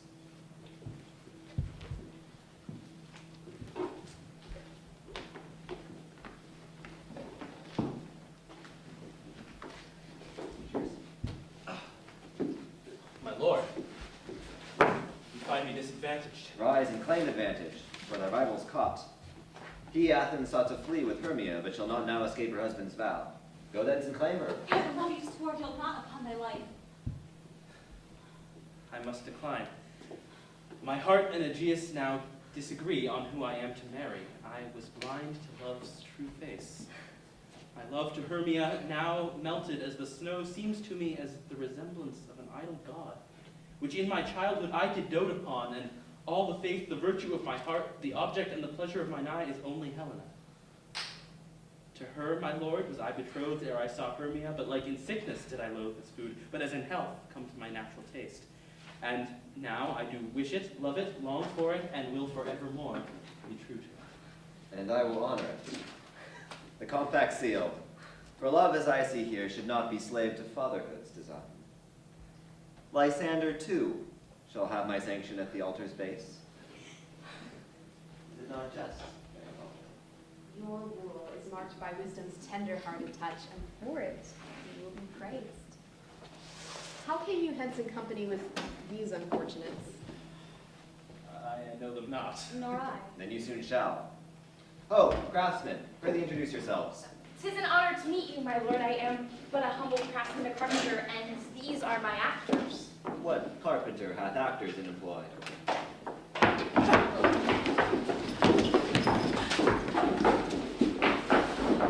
If Brahmin hath fetched a grand escape, I'll grant thee pardon for thy clumsiness. Even a bag of tricks have bottoms. Stand ye still, and I'll I'll reward you. Keep him in his place. Thou hast, O king, the wills met tonight. Thy dance is at an end, thy war and reign aren't over long behind. On bended knee prostrate thyself with oath to pacify, and we'll discuss surrender and its terms. Thou art outfought, outwitted, and outplayed. I'll not to my own wife see dominance. 'Twas never thine to cede. I beg you, kind master, bear with retinence this slight, or we may be ill-used. Thine offering of peace is but mine own subservience. I cast it from me as a lump of coal, from fire pit fresh, still smoldering within. Fie, truly, thou art starved for lack of barbs. If thou wast home dishonored, long decayed, scavenged from corpses long since lost to time that should stay so. Tam Lin was my mistake, and I have paid in contemplative nights that broke to dawn above my reddened eye. Just raise that shame as weapon against me now? 'Tis meager and will save thee not. Reflect upon that circumstance which bids thee doubt. Reflect! Doth it not match thy present state? The mortal changeling boy o'er whom you rule, who is by rights another's? Thy mistake which lingers like a poison in thy mind, will be compounded in thy folly's mark. Give up the boy as thou didst not Tam Lin, lest conscience sicketh thee to even death. A worthy gambit, Shadow King, indeed, to work such subtlety upon my qualms that didst turn mine ear, though fleetingly, to thy concerns. Unseen in thy design, unseelie in thy methods, and I say unseemly too in thy chicanery. The boy's my charge, entrusted to my care by mother's dying wish. 'Tis not for thee to take in babe, cry, beat outrage's drums, and laud thyself as virtue's guardian. A more self-serving cause I can't conceive. Self-serving is this war! Thy stubbornness has severed countless fairy lives in twain, left scarred our home, our very livelihood, abandoned social order, fractured trust, and now revealed ourselves to humankind. Those butchers with talc accursed our race to desperate obscurity. In stride with thee doth march one of their breed, whose stratagems have sapped my people's will with their brutality. What price was bought thy changeling's ownership? 'Tis but one boy I wish to have as a servant. 'Tis Nothing not more. 'Tis not the boy I'd lose if to thy claim I ceded, but mine own sovereignty. Respect from those who grant it, liberty, and standing as thy equal in all things. These things seem not like much to who from birth possess them. Those who find them later on well know them for the treasure that they are, will fight and bleed and strive and die for them. A line I drew before me through the moss, and thou hast overstepped it, Oberon. Thou wilt but kneel. And I should use thee worse for all the wrongs I've suffered by thy will, but mercy holds its sway within my heart. The winter's staff is none but thine to raise. Shun mercy's touch and feel displeasure's chill, or come into the light, reclaim thy crown, and rule as king of fairies at my side.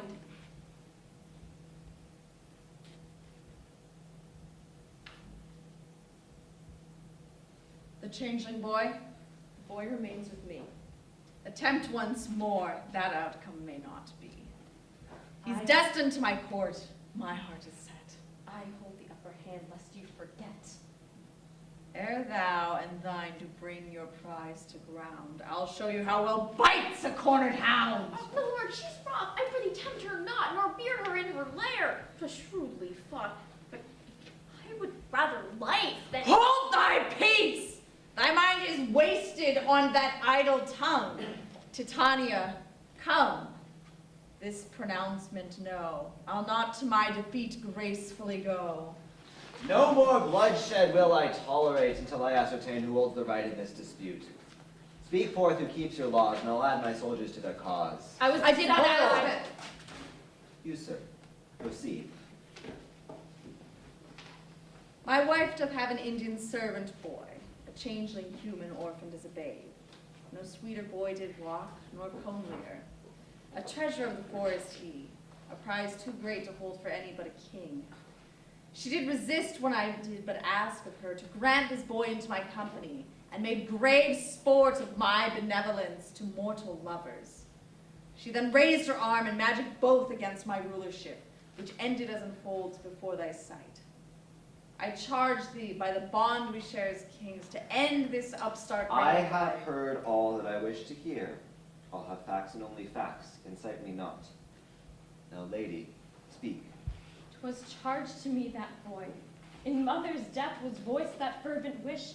'Tis for her sake I serve as fairy godmother to he who, though a changeling boy, is of true blood and upright. 'Twas my husband's wish I quit my oath and be forsworn, to press his case, his servant who stands quivering at his side.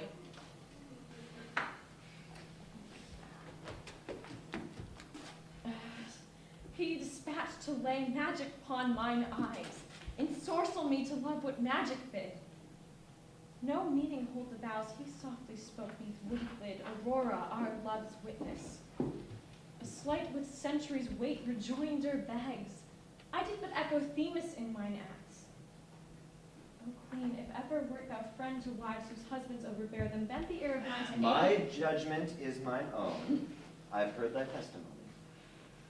Comes the fork, where one path taken closes off the rest, forevermore to be a mystery, yet one must walk one path.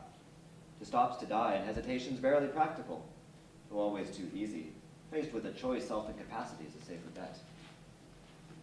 Fey monarchs, I hold power over you because my weight, if pushed to either side, will shift the balance thusly. Thus, 'tis force which weights my words, compels you grasp at them, like drowning men to flotsam. Yet if I spake without the instrument an army grants, with naught but wisdom forged by tribulation, I start to wonder. Would these words take root? If twixt thy camp some neutral ground were found, would it be seized and won, or cast aside in favor of your war's continuance? What sayest thou? 'Tis peace I offer you, a promise I'll extract, your binding oaths, to hold my counsel just and sacrosanct, and sway not from its edicts or demands. The oath of royalty will hold, I trust. I'll for thy faith give solemn guarantee of compromise, fair weighted and detached. So think on it, but hold this in your minds. Today, my love and I conjoin our souls. The promise of this day did brush our lids and fill our slumber with tranquility. Woke we expecting gay festivities and holy union, not calamity. 'Tis not with joy we wear this panoply, but in employment of our sacred charge, to be the first twixt Athens and despair. Thy spat hath steeled and sharped our wedding day, and every minute spent here doth delay our matrimony that same minute more. If it pleased me, I discard this settlement, and choose my victor with a show of blades and demonstration swift. As I am just, I've not of yet, but be warned, what tests good humor may extend that sway to understanding and integrity. How will thee, wife? To Theseus' court comes discord's nations over for settlement.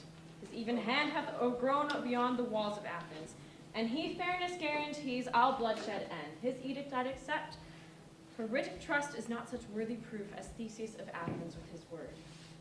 My thanks.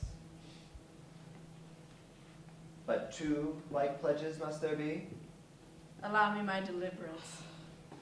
If a prompt thou needest, I'll deliver it, point first. None but thy vow then will deliver thee. Titania's words as to thy character will I overswear. They cannot be gainsaid, I swear, conditional on equity. We both have done it. 4 lovers fled my walls one night heretofore. Was out of need they did thus, to escape the law's expanse. 4 lovers they. For love they braved the night and forest both. Their rings were bondage forged, more suited for an ankle than a hand. But triumph crowns them master of their fates, and for their boldness yields before their choice. 'Tis choice informs the theme this summer morn, and choice I'll bow to for a second time. Call forth the boy disputed. Ask of him the master he may choose. It must be one. And to that choice his parents must abide, and ne'er again see quarrel for his love. For it is his to freely vouchsafe, as ours is but our own, no more, no less. I do reject thy wisdom. As do I. 'Tis poorly weighted, canst thou deny? A boy who eateth gruel and gruel alone compares it well to insect, bark, and stone. Then, to protect against the lesser feed, will turn from meats, from cheeses, and from meat in ignorance. And so this boy may choose in error, knowing not what to refuse. Titania's care good judgment did delay. He cannot but help choose her, sense give way. Be this a noble fairy's honesty? Your hope were unimpeached charity towards these rogues, but hope extracts a fee. 'Twas asking over much. 'Tis clear to me my folly. Lord, what fools these fairies be. I'd sooner learn of kindness from a shrew than choice in love from Theseus. I'll review.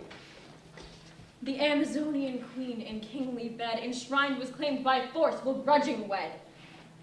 What will had she to nuptials? 'Twas her blade didst arbitrate her fate in Athens' raid. Not love, not choice, I shun what you devise. Hypocrisy condemns this compromise. The lance tips found the armpit. Why contest this amaranthine shame of glory days, gone mad with possibility? My hands were on that journey stained a ruddy hue, and shall hereafter be. But 'tis not true. Though combat won my hand, 'twas mine to lose as I did please. I am an Amazon, a scion of that proud and noble race of bladed, bowstringed women, who in strength alone find merit. To no man submit hath been our rally cry, lest he be cowed in force of steel to his amorous aim, and then, and not till then, to mastery vow.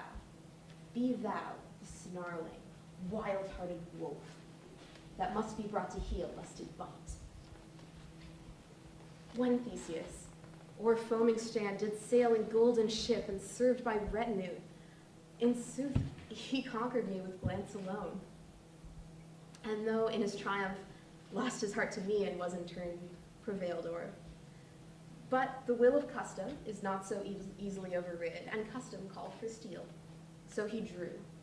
He was the storied fighter legend king. As fierce his strikes were, graceful his defense was too, and just as cunning his approach. But not so cunning yet that I would not, with skill applied at full capacity, have visited upon him such a blow that Spain would up the channel send its fleet before it suffered such indignity. Ah, husband, you do cast your eye about, and skeptic smiles curve your oft-kissed lips, but mark me. The betrayal of my blade that left my neck without a sentinel was on my part deliberate. Mine own choice to be thus mastered, and in my tribe's eyes thy lawful and deserved subordinate. So 'twas my choosing to become his wife, and I am happy in it. You swore an oath, and though that oath be insignificance itself to you, and though it be paper thin and gauzy as a fractured spiderweb, recall, my husband's prowess on the field of battle is a vibrant tapestry well woven by the songs of troubadours, and every word they sing hath root in fact. But I am stronger, faster, by a hair more skilled. And yet, that hair is all I need to with this iron cold blade amend your fraud and folly both. I say, call forth the boy. Such ultimatums ill become a queen beneath such mutual accord as ours. I give thee leave to pit thy human skill against the weight of fey experience, which holds the balance of 2,000 years or more. We'll see whose folly is unmade. But in thy wisdom I am mollified, and shall as you desire of my will. Boy on Rainspell Island keeps his court. I moved him thither, fearing an attempt to spirit him away. Attend me, Puck, and fetch him. Thou art fleeter in thy feet than any in my ranks. Shall I comply? All that she bids, obey to the letter. The father sordid contest had an aerographic resolution. Now I see it. I'll not complain, for by that subterfuge came you.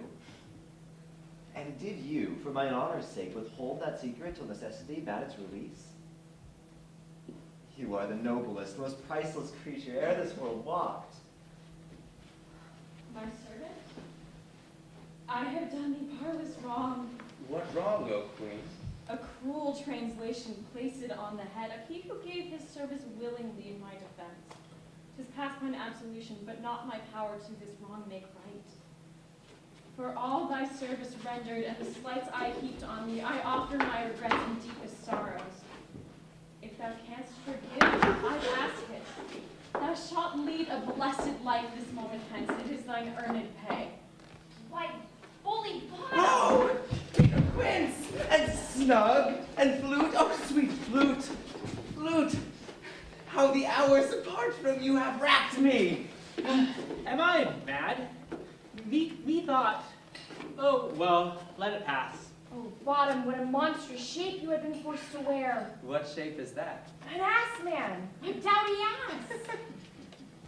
An ass? Do you think me an ass, sirrah?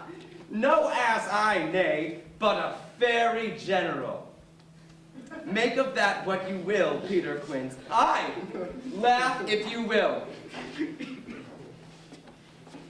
Starveling, 'tis true, though I can even scarce believe it. But more of that anon. I shall write it up as a poem and deliver it to you all, extempore, at the king's wedding. I was ordered to whisk this boy away and bring him hither, which I thus obey. Is this the boy who sets upon the wood such storms which defy madness? No Helen is he, and small. Thy name, boy? Raj, sir. Though but one name have I, it suits me well, and I like prized vestments, were it proud. Well spoken. Raj, thou art at journey's fork. Immortal fairies too have made their claim upon thee, and will neither one give ground before the other. Now thy sickles change for tongs and swage blocks, but the choice is thine. Few men are ever masters of their fate. Thou art among them. Do the honor well. Doth my choice fine? Both king and queen concur. Repent and speak. None will thy choice deny. 'Twas Padmini that gave thee to my care. If not my son, thou art still no less dear. For all my love for her is thine to share, and in thy tender boyish breast procure these joyous years I've tended thee in hurt, soothed sickened brow, wiped clear your every frown. And matters beyond boyhood I divert to keep thy face unwrinkled, spirit lone. The boy becomes a man and wins himself prestige. That is the world way, but at my behest, seek it not for now. My heart is sore besieged. I plead, thou art my child, leave me not. The queen may rule all, but a heart distraught.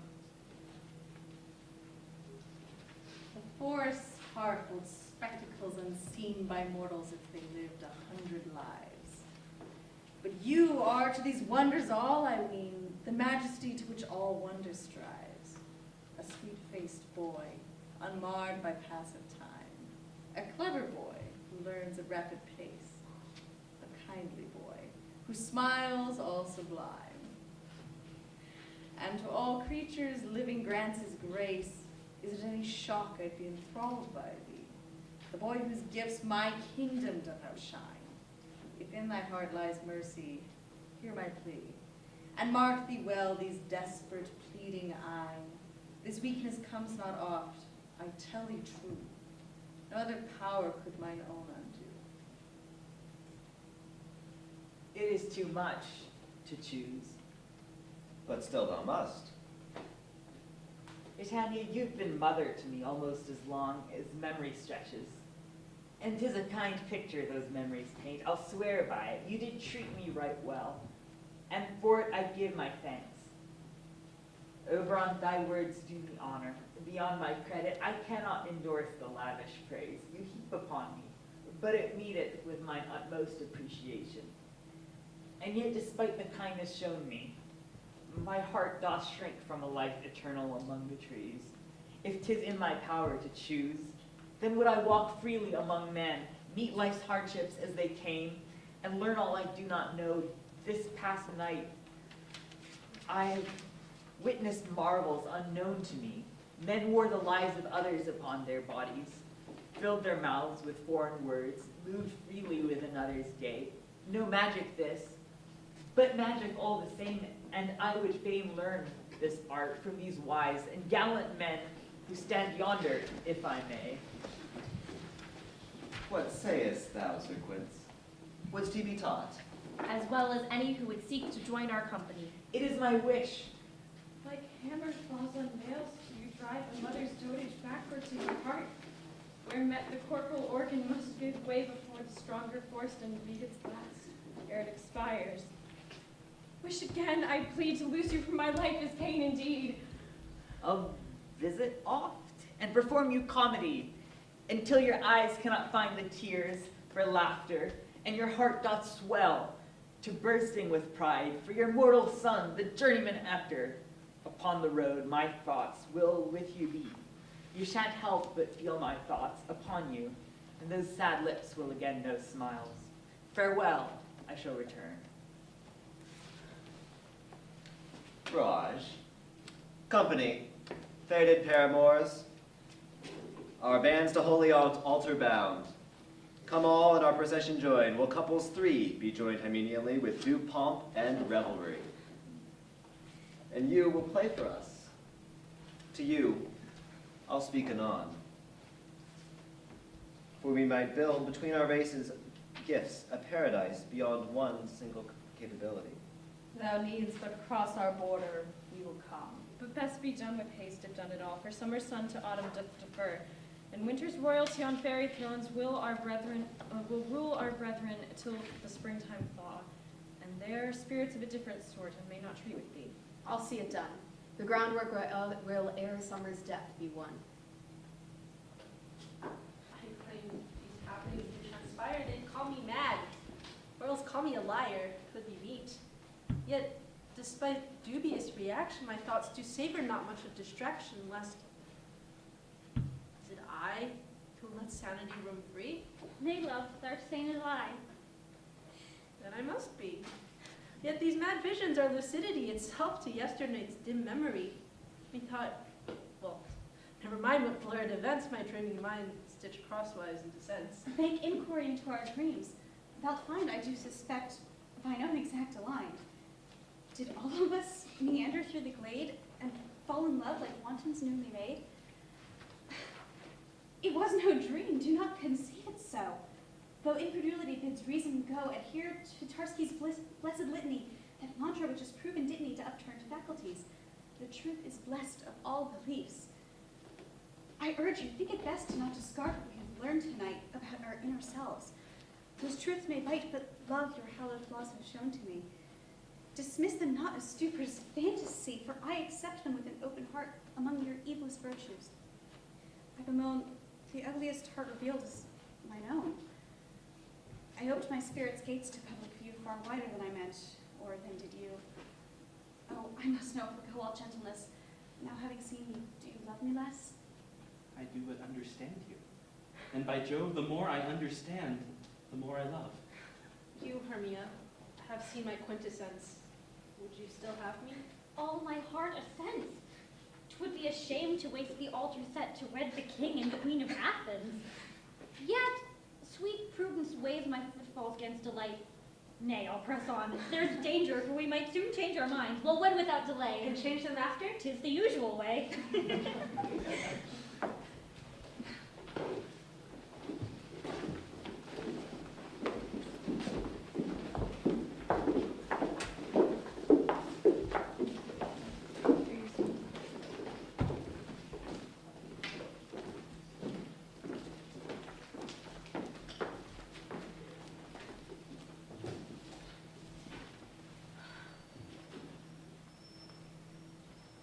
Art thou placated? If thou art, I'll be.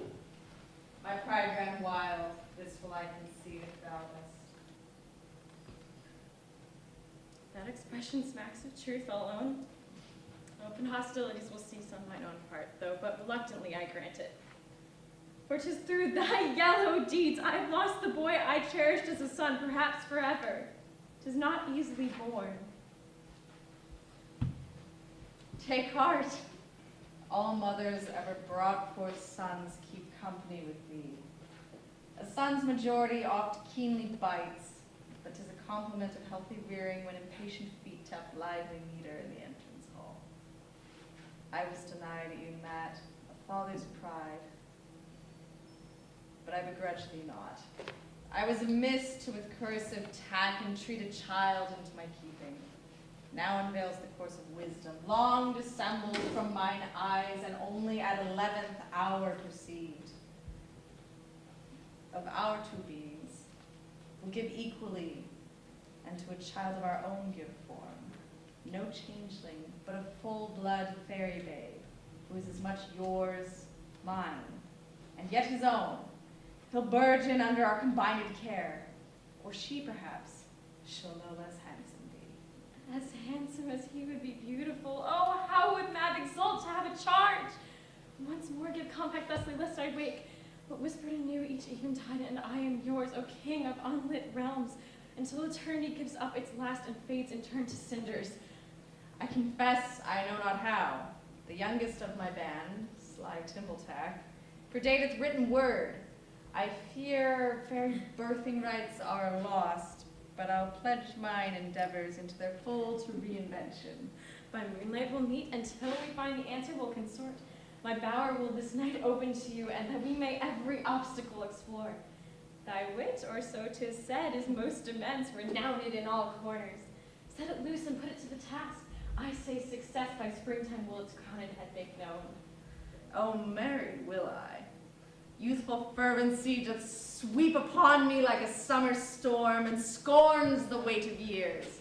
Shall we take wing and soar betwixt rose leaves caressed with dew? Shall we cavort through cowslip, merry make amongst the moss, downing daffodils, and revel gaily upon rampion?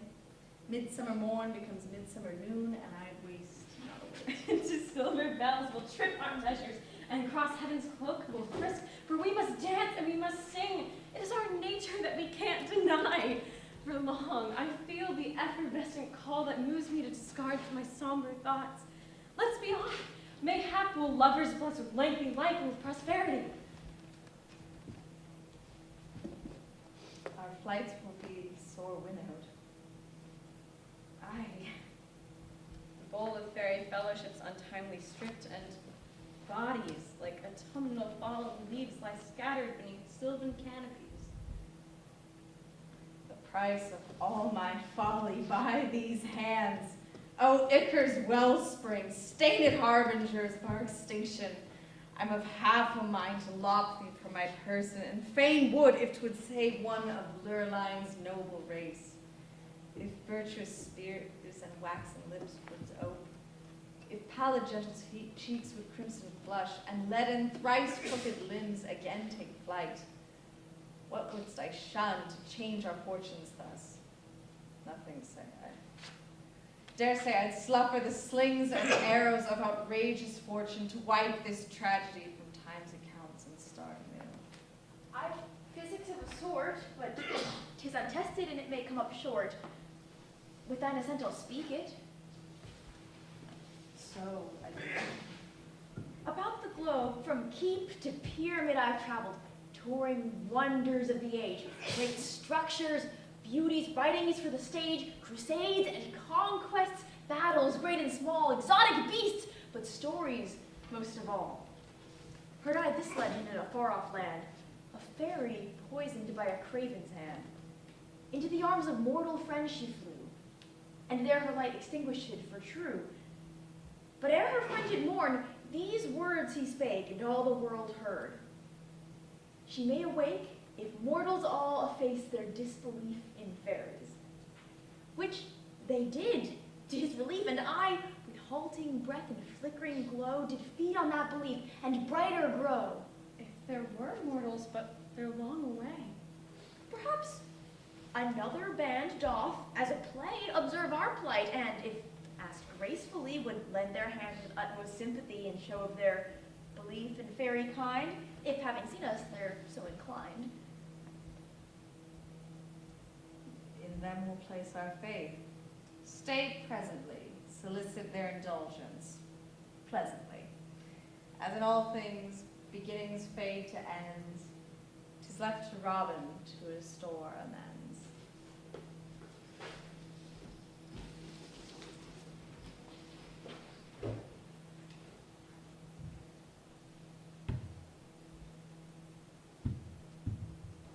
If we shadows have offended, Speak but this, and all is mended. That you have but slumbered here, whilst these visions did appear. And this weak and idle theme, no more yielding than a dream. That thought hath a certain charm, yet that same thought doth bring you harm. For though the mind may cast its hue, reality must have its due. Time you spent within your seats doth listen not to your conceits, and in pretending otherwise, you grant the truth a different guise. If those of you did think it right to blame a vision of the night, dismissed that which they overcame, to overcome instead their shame, then are those creatures, fey and man, no better than when they first began? No greater lesson have they learned, no happy ending have they earned. It is much the same with ye. Indulge accountability. So, if we shadows have offended, prithee learn, now it is ended. Keep in mind what calls a distaste, that time you may spend not go to waste. And you may someday come to find what sort of play will fit your mind. No ending here, save what you make. Do not dwell in dreams.